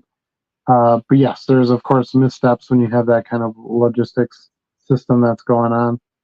And yeah, but we appreciate it. Thank you for considering making purchases in the store. Maybe when you get settled in, you come back and you'll find some cool stuff that you'd like to have. We'd be happy to ship them out to you. Josh Williams has a question. Hey, quick question. Do you guys set up a discount without having to have buyers use a discount code? I'm wanting to offer 20% off 5+ deal that auto applies when they add enough to the cart. I have not done that, but you certainly can. I don't really like. All right, so here's my theory on 20% off. I didn't even tell you this yet, Charlie. Is this breaking news? This is breaking news. So I kind of look at it like promotions, right? A lot of people have their promotions set at 10%. So if everyone has 10%, how does that put you in front of anyone else, right? You're kind of paying 10%, but you're really not getting much more exposure. So you're kind of wasting your money in that case.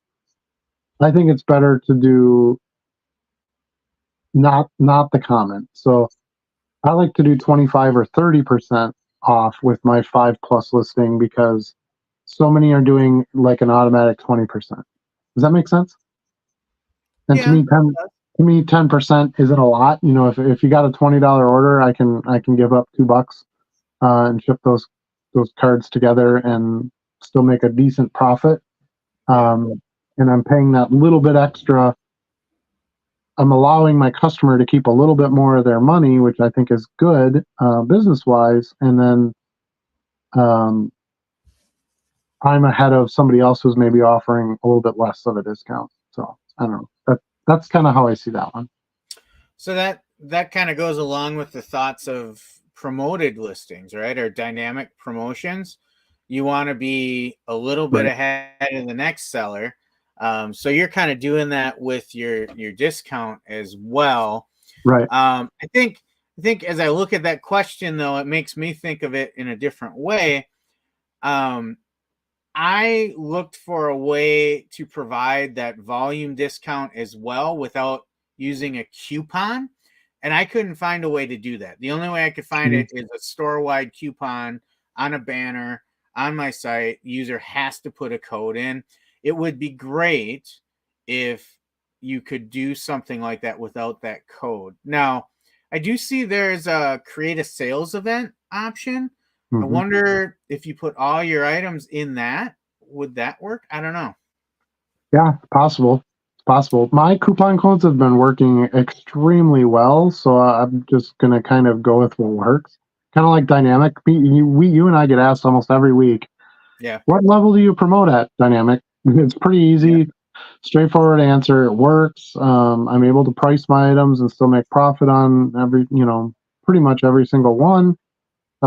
Multiple items, certainly helps that besides. And honestly, if they're gonna take the time to add 5 of your cards to the cart, they know that there's a coupon code. And it is, like Charlie said, it's a big red banner right in your listing. And yeah, I don't do any sort of automatic discount. It's code driven. And you're right, Charlie. Now that I think about it, I don't think there is a way to do it where you I think so. you can't it has to have a code. Even the private one, I think, still requires a code. Yeah. So, yeah, I don't know. Maybe a sales event. I'm not sure. I don't think that that's gonna make it on my list of like things to look at, because I feel like it's a not broken thing that I don't want to fix. I have enough other things that have to take a lot of time and attention right now. Josh would like it to still be shown in red next to the listing if possible. Yeah, that's just the coupons that show there. So you'd have to do a coupon with a code. Think of it like, you go to a regular store, right? Like you go to the store to buy bread, and you have a coupon. It's digital, right? Most of the time now, which is nice. But you still have to you still have to scan the coupon or enter the coupon when you go to checkout. Like you don't just get the bread at the discount price. In It's volume, you do a kind of lot the of same. things, though.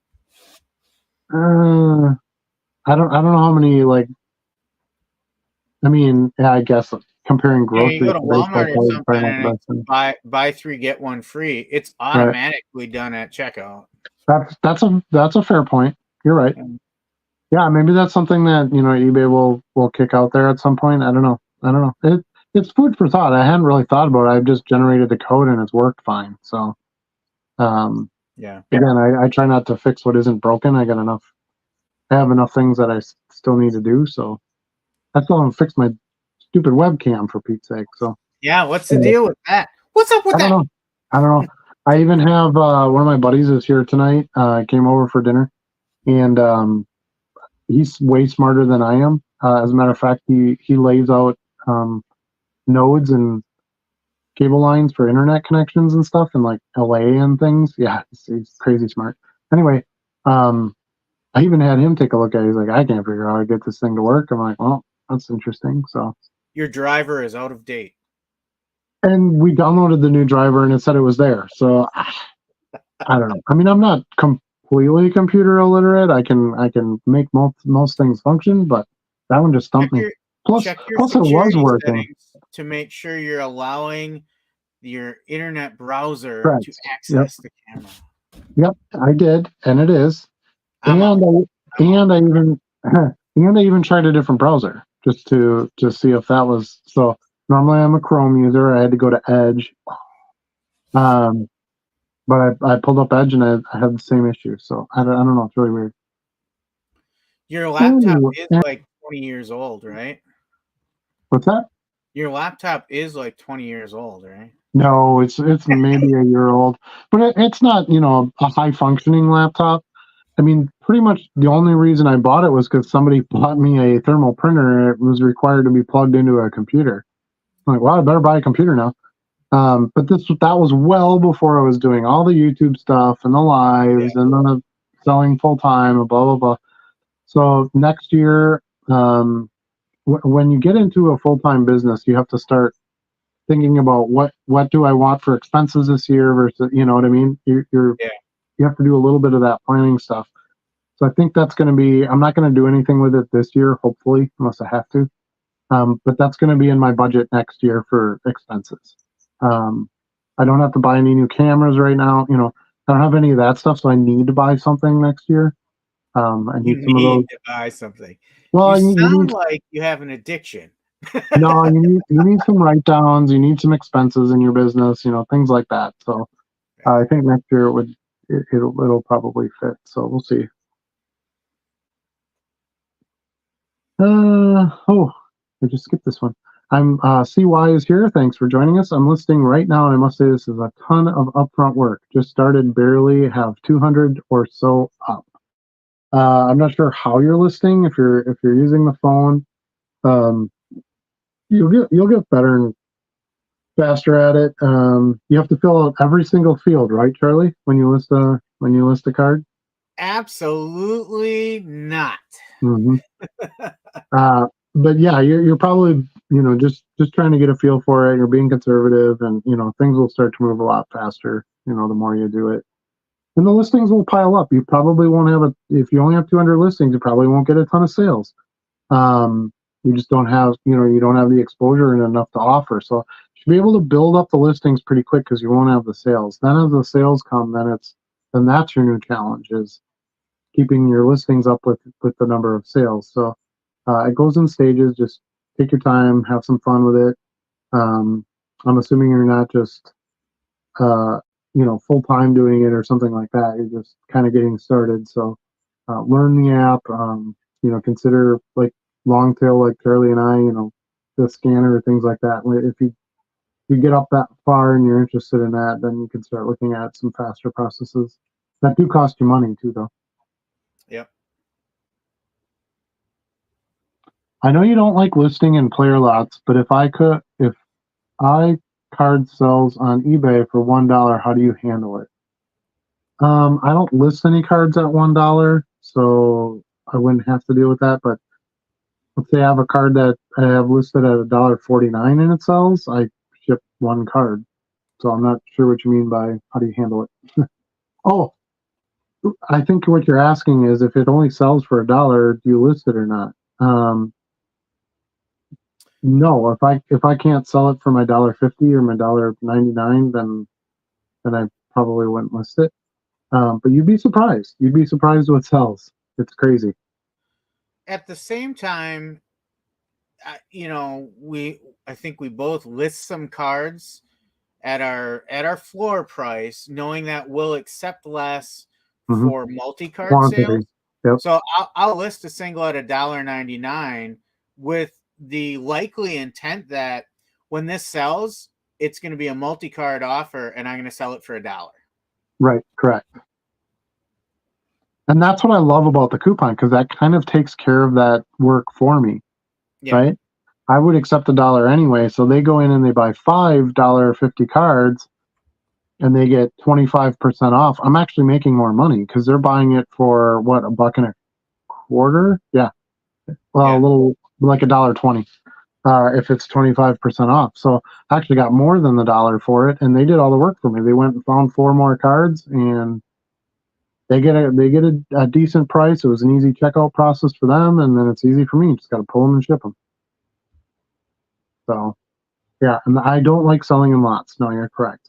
And so funny you kind of mentioned that because I was kind of thinking the opposite this morning. I was thinking about the show this weekend, and I said, you know what I would really love to see at a card show that I never see? I would love to see a dealer that just puts together huge lots, like, a 200 count box of different players, and then they sell them, like junk cards, right? Like junk wax, cheap base. I love that stuff, of Barry Sanders or whatever. And then they would just sell it by the box. So they'd have like a Montana box and a Barry Sanders, but multiple boxes, whatever. I would just go up there and scoop all my players, and it'd be like, $5 a box, $10 a box.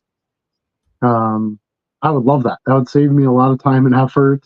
I don't necessarily have to care what's in it. I would get a nice discount up front. They'd be nice and packaged, easy to lug home with me. That's my one dream to find at a card show that I haven't really seen dealers do. So, I mean, if I could find a nice like 200 count box of far base for $5, $10, whatever it is, it has to be priced a little bit lower if it's just a bunch of junk that you can't dig through. But I'm okay with that. I sell a lot of 1990 Pro Set Barry Sanders and cards you would think that were so overproduced and don't look nice, no quality control, things like that. For the right player, they all sell. So kind of reverse of that. I love to buy in lots, but I don't like to sell in lots. CY says, yep, listing on the phone. He's got about 30 sales so far. It's pretty good if you only listed 200 cards.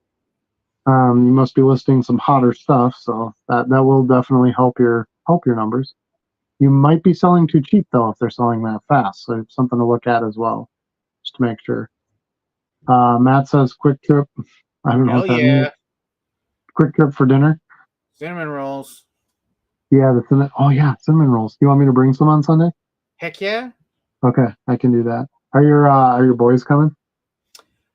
Undecided yet. I think better than average chance they are, but I also know our table is going to be a little more crowded. So I'll get a definitive answer tomorrow, probably.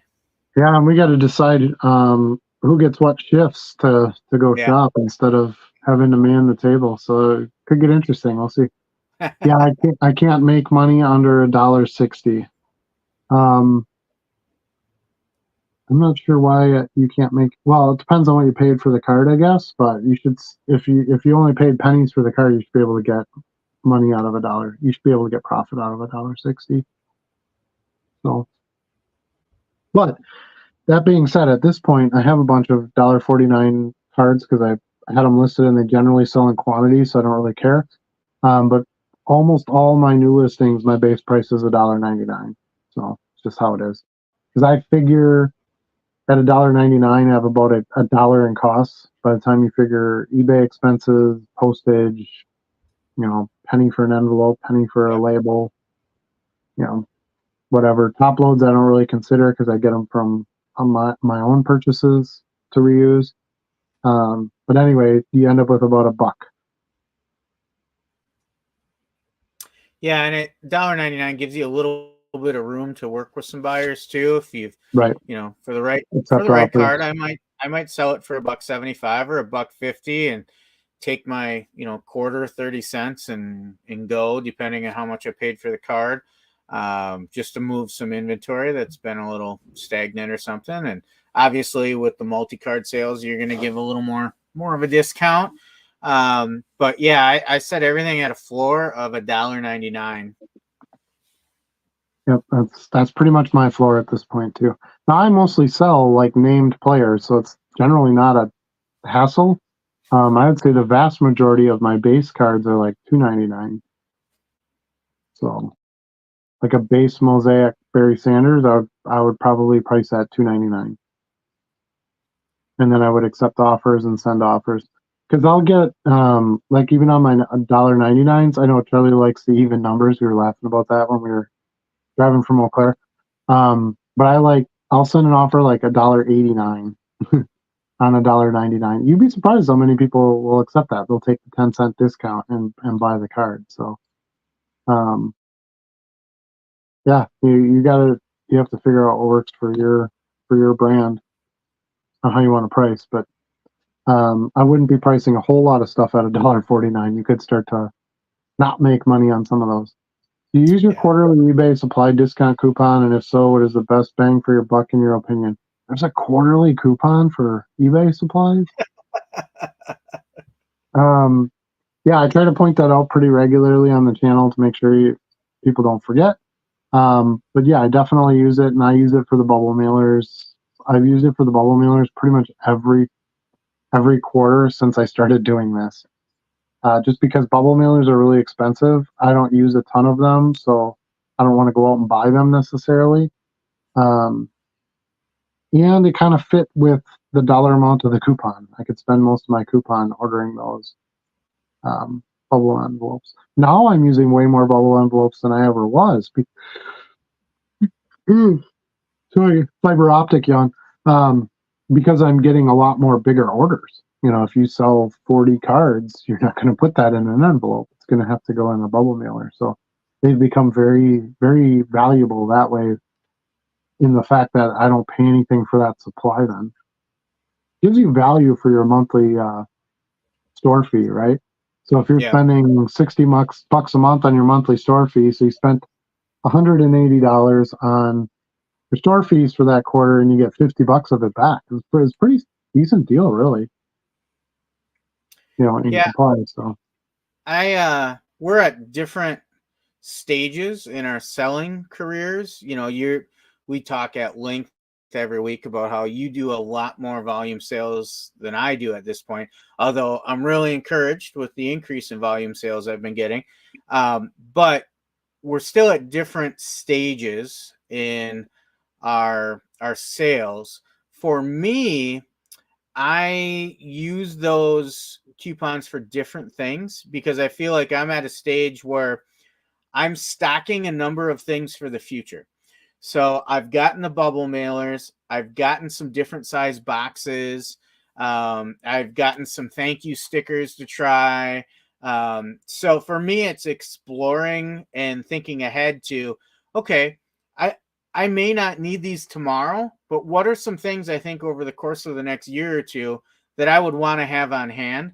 So I've tried a variety of different things, but I would agree with Adam that I think the bubble mailers are going to be one of the most common items that I come back to.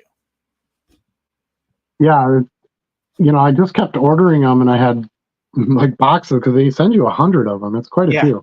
Yeah. So it's a big tall box. So just kind of stacking these boxes of envelopes. And I'm not really going through these. Now I'm starting to burn through them pretty regularly, and I'll use maybe a half a box to three-quarters of a box, in that quarter. So I'm glad that I stocked over time. Uh, since now that I'm using them more often, I would hate to run out before I would get another free supply. Is how I look at it. So that's what I use them for. I don't use stickers. I don't use any of that stuff. Yeah, Here's your bubble that's your mailers. box. Yep. I don't use stickers and stuff like that. I use the business cards that have a QR code and a link to this YouTube channel, as well as directly to my eBay store. And that's and I'll write a thank you on there or whatever. That's kind of what I use. So I can't really think of anything else I would order in supplies. Um, my envelopes I get at Walmart. They're by far the cheapest place. I wish eBay would allow you to get card supplies with your coupon. That Yeah. would be pretty epic. Because That's I what I would was get going to say. yeah, I would like to get some, top loaders here or there, or some card savers or sleeves, or something related to my actual business would be nice. But that being said, I'm not complaining because I think the coupon is a nice deal from them. The eBay bubble envelopes are really nice. They're like high quality ones. Um, so and you're kind of branded with eBay, like it or not. Build your own brand, but you're still an eBay seller. So it's kind of nice when I send out the bigger package that somebody paid more for, a graded card or whatever, a bigger bulk order. It's kind of nice that it's in an eBay padded envelope, and kind of shows that partnership between my business and the host, because essentially that's the auction house. eBay is an auction house. I don't know if any of you have considered that, but that's really what they are. Now, most of us run it as a fixed price store, but ultimately their business model is still an auction house. So I find the eBay store, it, when I look at it overall, I actually feel a little underwhelmed. Like they don't have that big of a selection in there. no, no. I've spent quite a bit of time in there, and I'm like, okay, realistically, there's 3 or 4 items. The only thing I would ever think about maybe getting. Hmm. Yep, same here. But you have to remember, they're not just there for card resellers. They're there for, you know, Shoe somebody who seller. sells bicycle tires, somebody who Yeah. sells shoes, somebody. You're right. It is a large part of their business, card sales, um, but there are plenty of other things that are, being sold on there. So they need to offer some supplies that would appeal to a different type of business than our own. But yeah, the bubble mealers are pretty awesome. I've had a great experience with them. Um, you do have to cover. What do we have to cover? The shipping. Like your coupon doesn't apply to part of. Oh, the tax. Yeah. So they still charge your account for the tax, which kind of stinks. But it's just like the rules and the laws or whatever of how the coupon works. So something you got to deal with. But um, yeah, that's what I use mine for. Let's see. Your SCX says you're right. I'm at 2K listings, and it's a sale every other couple days. At 2.5K, I'm sure it would be a sale a day. Yeah, about there is what you can expect. Do you take offers on $1.99? We kind of explain that. Yes, if there's multiple offers. Um, great feedback. Oh, CY says great feedback. I skipped that one. You're welcome. Hopefully that helps you. Matt says with his $50 coupon, I just paid $17.38 for 200 bubble mailers. 17.38 for 200 bubble mailers. That seems pretty cheap. Scott says, I see you have a Patreon. What is offered there? So I kind of explained that earlier. I just started it literally this morning or late yesterday. So there isn't much there yet. Um, just kind of letting everybody know that it's something that I'm building. So I revealed a list of things that I'm going to have on there uh, earlier in this video. You can go back and look at that if you want.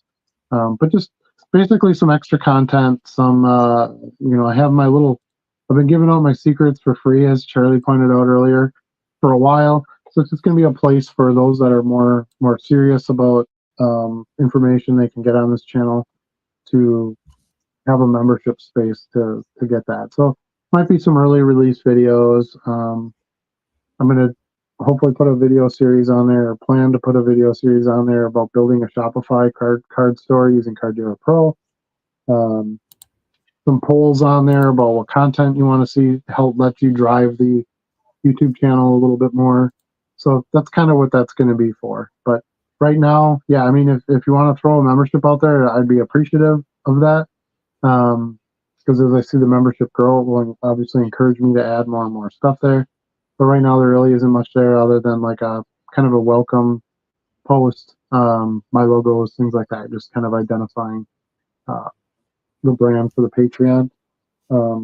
But yeah, hopefully next week I'll start adding some stuff to that, and you'll start to see that Patreon grow. Trying to provide some extra value and also be a place where those that want to support the channel can easily do that. You can sign up. It's $5 a month. That's the only tier that I have set up right now for membership. Might expand upon that later if there's other things to add exclusively, but no intentions to break anyone's bank or anything like that. Just to kind of be a way for you to support the channel, and then I can put things on there that will help provide value for that support. All right, MD says he usually buys the 8x6x4 boxes. Used to buy the bubbles, but I buy those by the 500 now. But I also sell video games, so I use the boxes and bubbles daily. Yeah, it really depends on what you're shipping out. I do sell graded cards. I don't grade myself, but I'll buy and flip them, so they're great for that. And then yeah, just the bigger card orders. The more listings and the more you're promoting and you're offering multiple discounts and things like that, the more you're going to get these quantity sales where you need. Uh, eBay standard envelope is great, but it gets trumped pretty quickly when you have more than 10 or 15 cards. You need to move to a bubble. Let's see. SEX says, have any of you tried buy sports cards? Less traffic, but I've sold quite a bit there. For now, less sellers fees, and they have months where they pay you to list, which is great. I have not, but I have heard some decent things about it. Right now, I'm not looking to build another business source, if that makes sense. I want to try to focus on maxing out my eBay store, and then I'm going to start looking at other avenues. Number one would be building my own store on Shopify. But then, yeah, maybe throwing some stuff to ComC. I'm kind of hesitant to buy to the next level in the store because it's a lot more money and you don't get that many more listings included. And I feel like I could, if at 66,000 listings, I could easily turn over. I'd have enough sales that I could still list and sell and list and sell and list, and keep stuff turning over enough that I wouldn't have to necessarily go to 75,000 listings or whatever to get what I need. But that would be the best time to look at, because you're kind of established then with your listed stuff, right? That takes you a little less time, effort, whatever. Your inventory management is, you got that down pat, so you're able to pull and ship pretty quickly. That would be my sort of downtime at that point to start looking at building out elsewhere. But yeah, buy sports cards, that has been mentioned to us before, and that's something that I'll definitely look into. So, how are you, Terry? Yeah, I mean, one, I don't want to get into cross listing right now. I got my hands full just expanding what I'm doing with eBay. I think eBay is still the king of exposure. Yeah. Now, I have looked at BSC, and I'll probably take another look at it.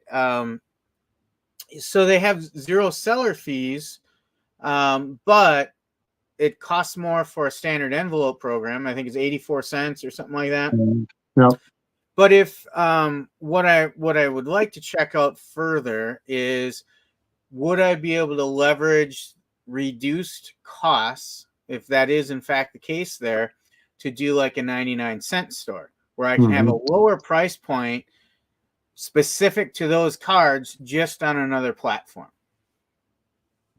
Yeah, and that was kind of my thoughts with it too. Like using ComC would be a place where I could send my cards I wanted to list less than 99 cents, because you don't have to do the shipping and all that kind of stuff. But their stocking fee is what turns me off, the 50 cents per card. So yeah, this might be a kind of a good alternative to do that. But I sort of feel like if I'm going to go to a site that doesn't have much exposure, I might as well just build my own site, and then I can set anything I want for shipping, and I can brand it, and I don't know. It'll be interesting to see when I get to that next breaking point what I want to do. I'm still fighting the fight trying to get to the 60,000. So yeah. Added the scanner, try to speed things up a little bit that way. Buying more inventory at a time, listing more cards that maybe I wouldn't have listed in the past, stuff like that. I got a really nice Tom Brady lot on the way that I just bought, because I've been selling the crap out of Tom Brady stuff. So kind of reloading those right now. So I'm just kind of, because people are starting to forget about him. I think what's happening is, well, first of all, he's kind of back in the media because he was just at the Topps Rip Night in New York, and for sports cards, he's kind of a spokesperson for Topps at this point. He's done a few different Rip Nights, and I think he just got a commentator deal too with a sports network. Obviously he's going to be in the Hall of Fame. That's kind of a no-brainer. So people might be buying now a little bit to prepare for that because that's going to happen in a few years. So, out of sight, but not out of mind necessarily. And most people, I still consider him the GOAT. Yeah. So, there's no reason not to continue to invest in him. Yeah, until proven otherwise, he's still the greatest of all time in that position. But yeah, anyway, I think looking at some other ways to sell it is a good option. But I think eBay still has to be the main focus because that's really where you're going to get the bulk of the business, despite the costs. Scott said he has his usual 8 to 10 sales today, but unfortunately they were all $1.50 to $2 cards. One was a 2-card order, and it just takes time. You're going to keep seeing that, and it's going to be frustrating and not fast enough for you. And we've all been through it. Trust me. But you just kind of have to keep at it. The slow growth is gonna get you there. Yeah, he's taking Greg Olson's job, #1 Fox crew next year. Right, correct. So, Brady's he's got his sports drink. He's got he's doing those car rental commercials. I mean, he's still out there and doing some things, and he's gonna have. I think he'll be a good commentator. I think he can speak really well. For that kind of thing. He's intelligent. He's charismatic. I think he'll do well with that. And that'll keep him relevant for a really long time, besides the fact of what he did on the field. So continue to buy. Brady has some cool cards. Like he was kind of in cards at a good time, right? So he came in at 2000, so you have those kind of late 90s stuff sort of trailing off. He still has like some really nice Topps Chrome stuff, before Panini kicked in, and then obviously he played well into the 2020s, so he had some really cool cards and inserts there, and stuff like that. So kind of ran through a really cool era of cards too. We were kind of fortunate with that. I look at like player like Don Mattingly, right? Or any of those kind of guys. Well, they had one Topps card every year, one Fleer card each year. There really wasn't anything.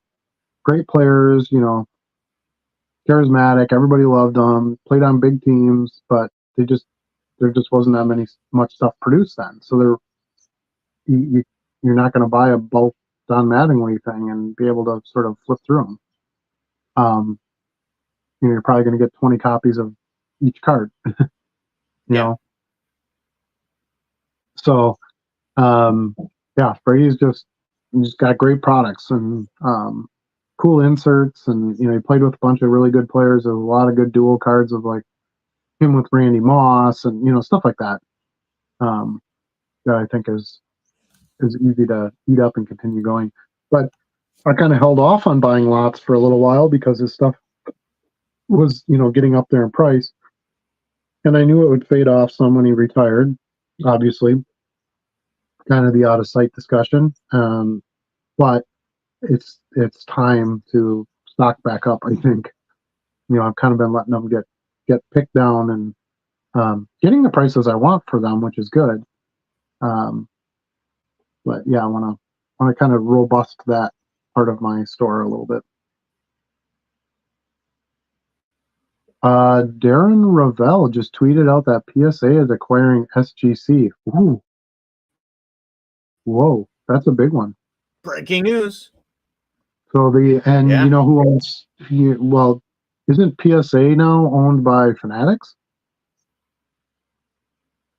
Or they're like a subsidiary of Fanatics or something like that? I don't recall. Yeah. Grading is not really our thing. Can you tell? Baseball card curmudgeon has joined us. True. Baseball card curmudgeon has joined us. What's up, fellas? What is up? Thank you for not calling us the G word. We appreciate that. Right. SEX says eBay is king. All I have on BSC are base cards of random players I don't post on eBay. Helps me get rid of those cards and make some extra money. That I think is the right way to do it. That's what I would use that for. That's kind of what I use the shows for. That's why I just like the diamond quarter boxes. I just throw my stuff in it that I don't think I could sell on eBay. On an average show, I pay $50 for the table. I maybe come away with 85 to $150 out of those boxes.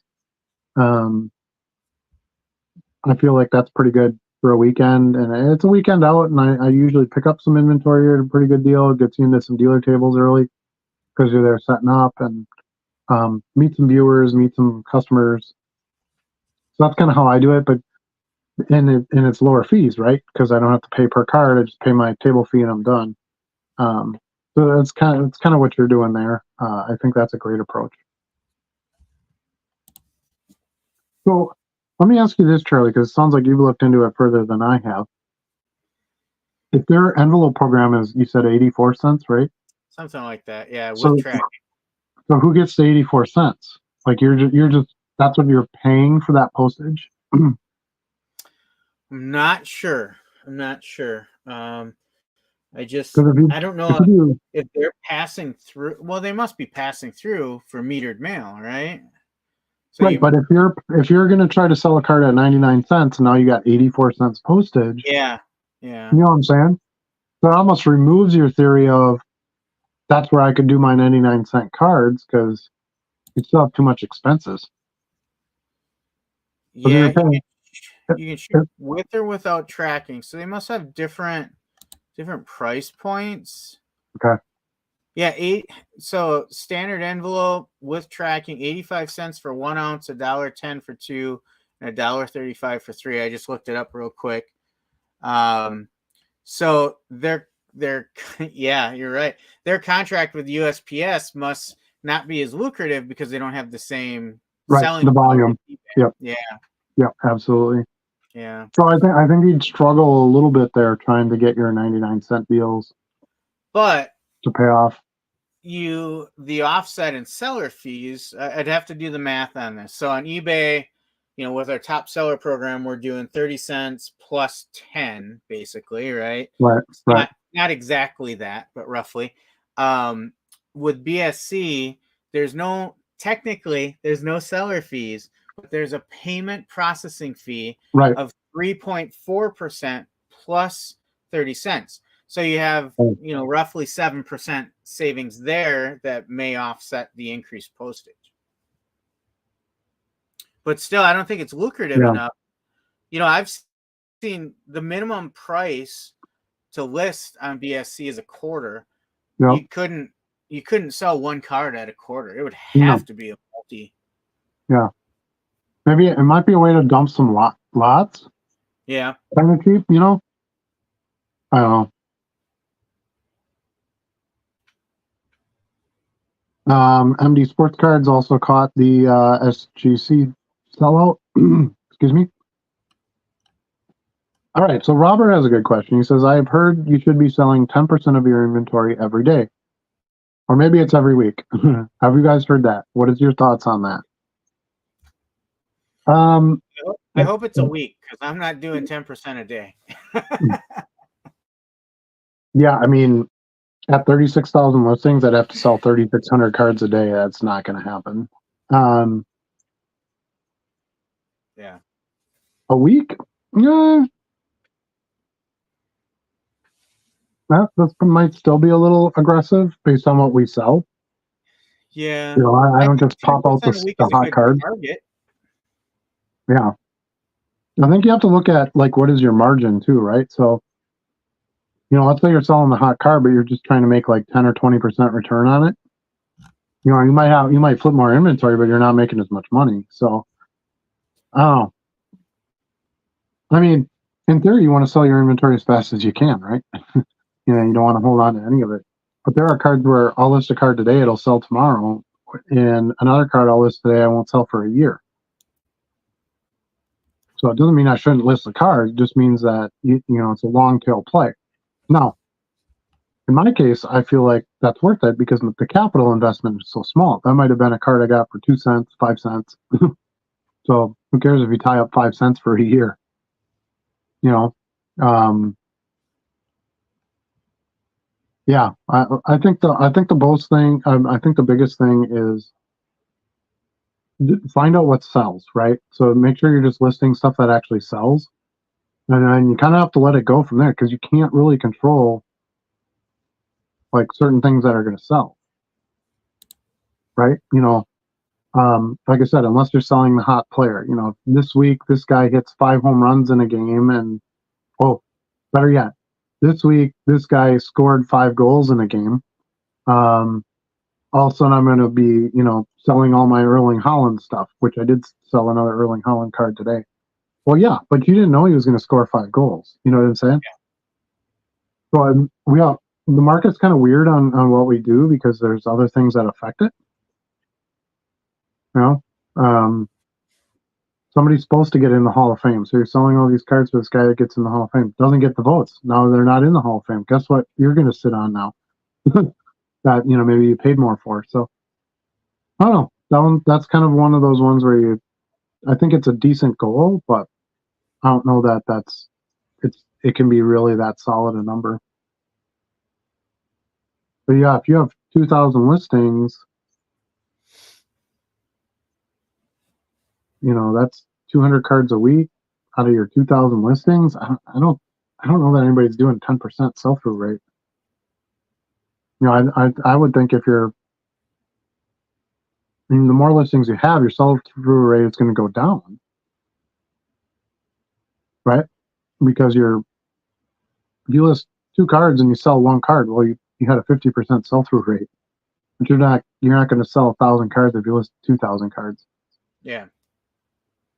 So it's going to be relative to how much you have listed as well. Scott wants to know how we're doing at the vintage card sales. Terrible. Don't buy any. Leave them all for me. Thank you. Well, I think that tells you everything you need to know. Right. If you've watched any of my, sales day videos, you'll notice on there that I very regularly sell a lot of vintage commons. I have some buyers that is their thing. That's what they buy, and they come back regular. I'll list them and they'll sell within a few minutes. Because I have buyers that are set collectors or whatever they're doing, that come back to buy from me. So I think if you're gonna get into vintage, you have to commit to it fairly well. um, it's not as sexy as buying the brand new Prism parallels. Buying a big box of 1968 tops, maybe doesn't have the thrill for most of the resellers. But there's a market for those, but you have to make sure that if you're going to do it, you're going to stock a good portion of it, because it's hard to. I don't have very many basketball vintage, and I have a hard time selling it. I did sell one today, ironically enough, but um, but I didn't. I just didn't put that much into it. It wasn't something I really wanted to carry a heavy stock of. To me, I'm giving away one of my secrets again. But to me, I think the football is the better investment because it is the most watched sport in our country. Um, and I think the football cards are vintage is very underpriced compared to baseball, right? So if you have a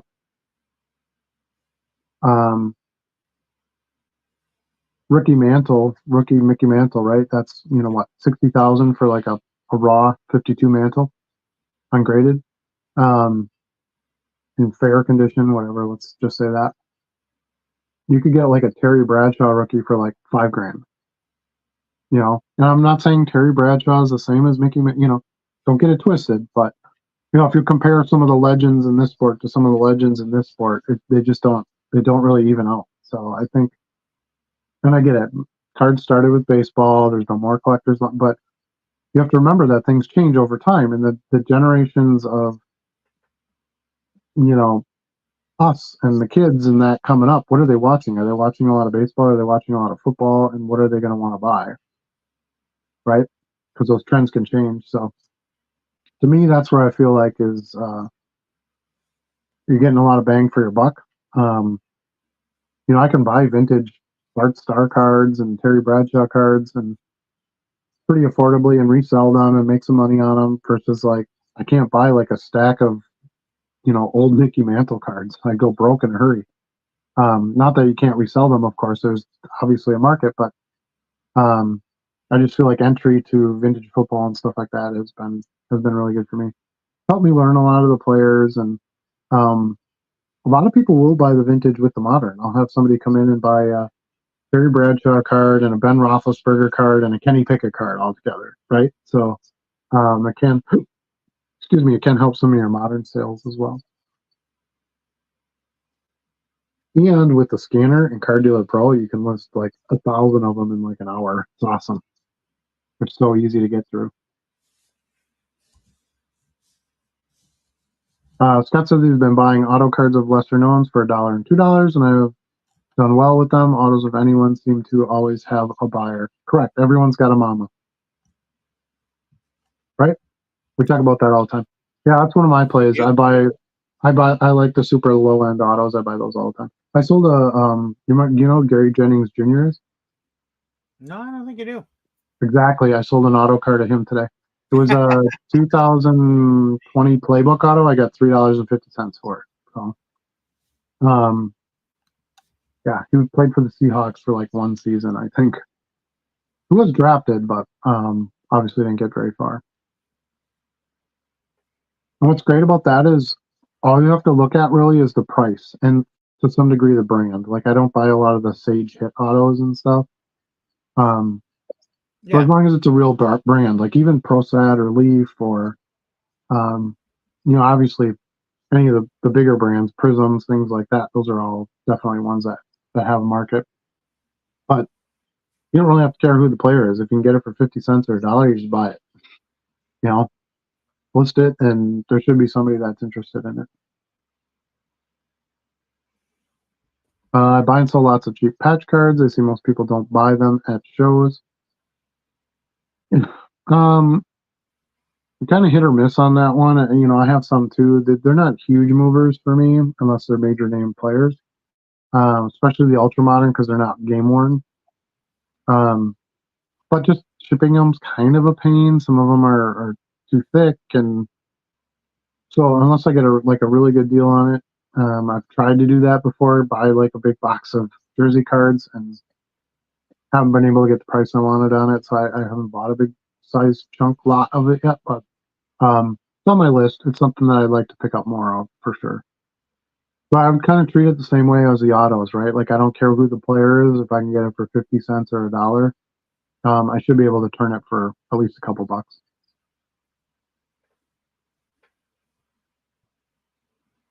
What do you think, Charlie? I'm a little more bullish than you on the cheap patch cards. I think I sell them every couple weeks. I seem to move one. I think it takes a little more thought on them. Like I pay more attention to thickness, flexibility. What's it going to take to ship? That's the tricky part. Yeah. If they're nice, like there's a lot of baseball ones that are really no different than your standard card. I buy those all day. I don't care who it is. I don't care if it's game worn or not. If I can get it, for $1 or less, I'm gonna buy that. Now when they start getting a little thicker, I know, okay, now I'm gonna have to maybe ship this differently. I'm not gonna be able to use standard envelopes. Some of them are so freaking thick, they're just ridiculous. Right. Like I'm gonna have to ship this Ground Advantage. Do I think I can ship this or sell this for $5 to make a little bit of profit on it? Well, then it needs to be a decent name, right? So I think you just got to know what you're going to get yourself into with them. There is a segment that I think still works as a pretty easy flip, but it's a little more finite than your typical card. Yeah, I agree wholeheartedly. And that's the one problem with where he said basically he's buying them in bulk, and it's like, yeah, but there's such variation to patch cards. I don't know that I would do, not like autos. An autograph doesn't really make a card thicker. I mean, there are some thicker Yeah. cards with autos on them, to be fair, but so yeah, I definitely like patch cards, and I like to sell them and do that. But yeah, Charlie's right. You have to kind of look at the um, contents of the card a little bit more. We've looked at some. We've come across. I think of that Green Bay Collectibles show. There was a dealer that had like 4 boxes of all relic cards. Yeah, that's what I was thinking of. And we talked about, do we make an offer on a whole box? But that was a case where we went through and we're like, yeah, we don't see enough names in there to know that we can move a bulk of them. They were picked through already, so you just got to be. You do have to be a little more selective if you're going to buy a full box, because they're not going to sell quick. Now, when we go to our normal card shows, that's when I say, yeah, if I can get them for $1 or less, I buy the thin ones all day long. Because then I'm going to come home with maybe 50. And if you remember, I did try, before anybody bought anything out of that box, I did try to buy the whole box. Yeah. At a cheap price, because I figured even if if I could get them cheap enough, even if there were ones that were too thick to ship or whatever in there, I could throw them in a box at a show or something and move them. Yeah. But yeah, it didn't pan out. He kind of wanted to sit around and wait and see if he could make more money selling some individuals, which I can respect that. But then when I went back and they kind of got picked, I'm like, no, I really don't want them now. Because still odds that it was going to be somebody that picked them out that was looking to resell them. So I don't like to lose at my own game. So it's a bad idea. All right. Josh Williams says, I just saw the PSA deal too. I'm hoping it'll push the company who will own both PSA and the SGC to set a true standard to go by for each grade, or at least start moving towards all grading. MD says no AI, please. I'm not on the same side as that. I like the AI idea because I want full transparency and no favoritism and bias. And I don't think you could ever get that with a human. Also, I want to see. So just one more thing about that. I want to see grading be available to more people so that you're not packing stuff out, shipping it out, waiting for it to come back. I want to see like grading machines where you can just go in a shop and slap your card in and put a $20 bill in it, and out pops your grade A card. I want to see something that's more available to the masses, because like a lot of people, even if they are collectors, they don't do the grading. They just don't want to get involved in all that. It's a big hassle. So graders can't really handle the volume, and consistency is obviously not there. You get one card that looks the exact same as another one. One gets a 10, one gets a 6. Like, well, where's the 6 come from? Card grades a 6. Somebody cracks it out, sends it back in, it comes back a 10. Like, that should never happen. So I'd like to see if they don't do AI, I'm okay with that too. But you're right; they better find a more fail-proof system where it's not cards keep rerunning back through and they keep getting different grades. I think at one time, most of the people involved in the community were like, okay, that's a PSA 10, and that's a perfect card, right? Now I think people look at a PSA 10 and they look at what the card looks like in the holder, right? So the grade is just kind of like a outline for you when you look at the card, and you get to decide if it's a 10 or not. So I don't think it really has the same integrity that it once did. Does that make sense? I don't. Maybe nobody else feels that way, but that's kind of how I feel about it. Tom joined us. Hi, Tom. How's it going? What's your listing number at, Tom? Obligatory good evening, everyone post. Nice. Glad you could join us right at the very tail end of this thing here. There we go. FCX says minimum sale has to be $3 on BSC, so buyer must buy $3 of your inventory if you have free shipping, or pay shipping fee plus cards they want. So there you go. Like, Interesting. Yeah, so you're gonna that pay. works. So $3, you're gonna pay roughly 10, 40, and 85. So let's say $1.25 of that $3 is gonna go for fees and postage. Yep, For a 3-card order, essentially. You could do 99-cent cards. that's correct. Yes. Yeah. Yeah, because if they only bought the 1 card, then they'd have to pay the shipping, right? Yeah. So you're gonna basically sell 3 cards every time. CY has the $1 million question. When should we invest in a card scanner? That's up to you. I mean, Charlie and I kicked it around for a while. I kind of came up with the proposal at first, and he wasn't ready to do it. And then he kind of kicked me up with it, and I said, I don't know if I want to do it, and then we just decided that this was what we needed to do. So we do highly suggest getting a very good card scanner. If you're going to do it, get a one that works really well, one that works with Card Dealer Pro. Because most of the reason for doing it is that you can scan them in quick and then you can upload them quick. Kind of take the whole listing program to the next level. So I would kind of wait to do that until you're planning to use Card Dealer Pro as well. But yeah, I mean, I don't think there's like a time frame where you have to wait to be able to do it. I want to make sure that people understand that when you list a lot more cards, you're probably going to get a lot more sales, and you need to be able to handle the sales. The sales end can be tougher than the listing end when you're using a scanner and a listing program, because it's easy to shove 5,000-6,000 cards through right away. But what happens when you sell 200 of those cards the next day? Can you pull them quickly? Can you pack? Do you have time to pack and ship them? Yeah. If you have other obligations on your calendar, that'd be my biggest warning. I still think it's best to list a few cards here and there, one by one, just so you have a feel for it. You know that you can learn the fields on eBay. You can get some sales. You can do some research on more inventory you're going to buy. Things like that. I get a really solid base of that before you consider bulking up.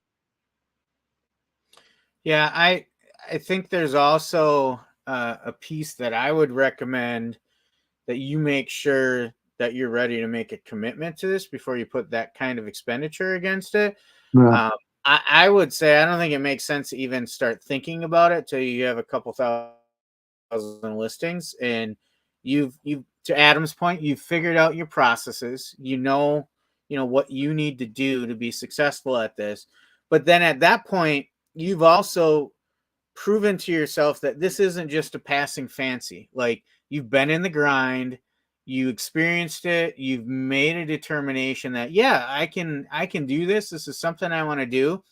Now, to me, it makes sense thinking about, okay, do I want to put some money into this to make it more time effective? It's true. I think it is probably the biggest financial commitment to selling low-end cards on eBay. The monthly store isn't that much, and you kind of need that in order to just hold the listings. The thermal printer isn't that much, a couple rolls of tape, some printing label, some envelopes. Like, you can get going on this thing pretty cheap. Once you throw in the scanner and then adding the listing program on top of that, that's a pretty good chunk. You got to make sure you're going to be pulling some money in if you're going to be putting that money out, especially if to borrow the money to buy it or something like that. You know what I mean?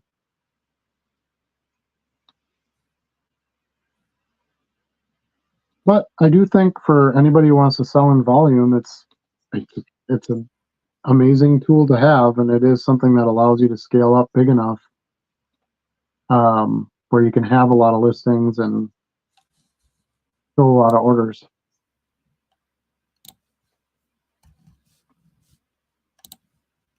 All right.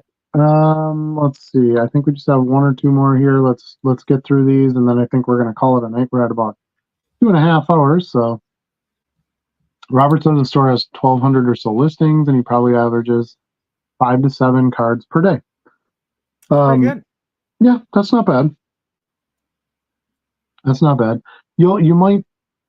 I always think that percentage is going to go down, and the reason I say that is because the cards you're going to list first are going to be your cards that are most likely to sell, right?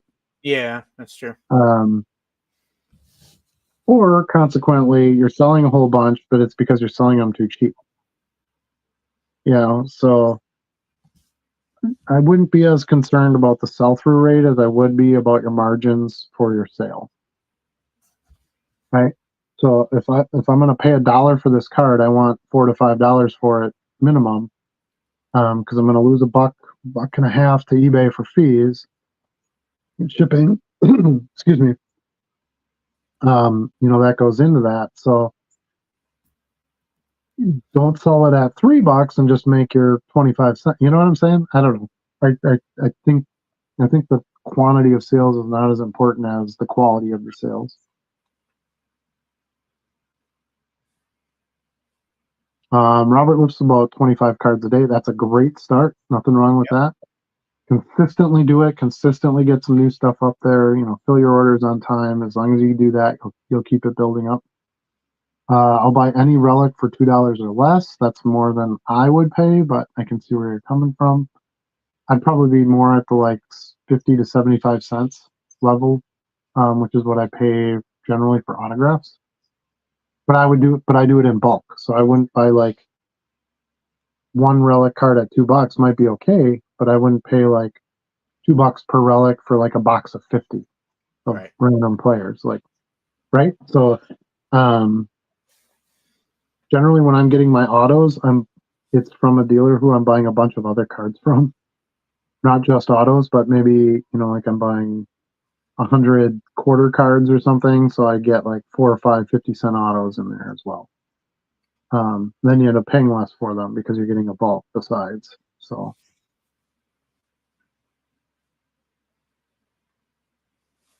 I'm fine with 15 to 20 sales when I get there because I work full time and I'm not doing it beyond part time. It's just gravy money. Yeah, exactly. It's good to know where you want to be, and then just kind of slow it down from there so that you don't get too out of hand. Josh Williams, last comment of the night. Definitely doesn't have the same integrity. Great show tonight. Have a good night, y'all. Nice. You even ended it for us. Look at that. We have an outro. So, yeah, good show. I think we had a lot of good conversations in here with some new viewers. That's always good. Some returning viewers. That's always good as well. For those of you watching after this is posted, not live, thanks for tuning in. Appreciate it. Please message us or leave comments if there's something about the live show you wanted to talk about. We'll be happy to get back to you on there. Don't forget we have our Discord set up now. You can see the banner running across the bottom. That's got the address to get to our Discord. Patreon, I just started it. You're not going to really see anything on there yet, but just kind of wanted to put it out there. That's something I'm working on. Should have some good content added there soon. In the meantime, keep shipping and listing and shipping, right? Keep on grinding. All right. Thanks everybody so much. Have a good night. We'll see you next week, hopefully 8 o'clock Central Standard Time on Wednesdays. Peace. Peace out.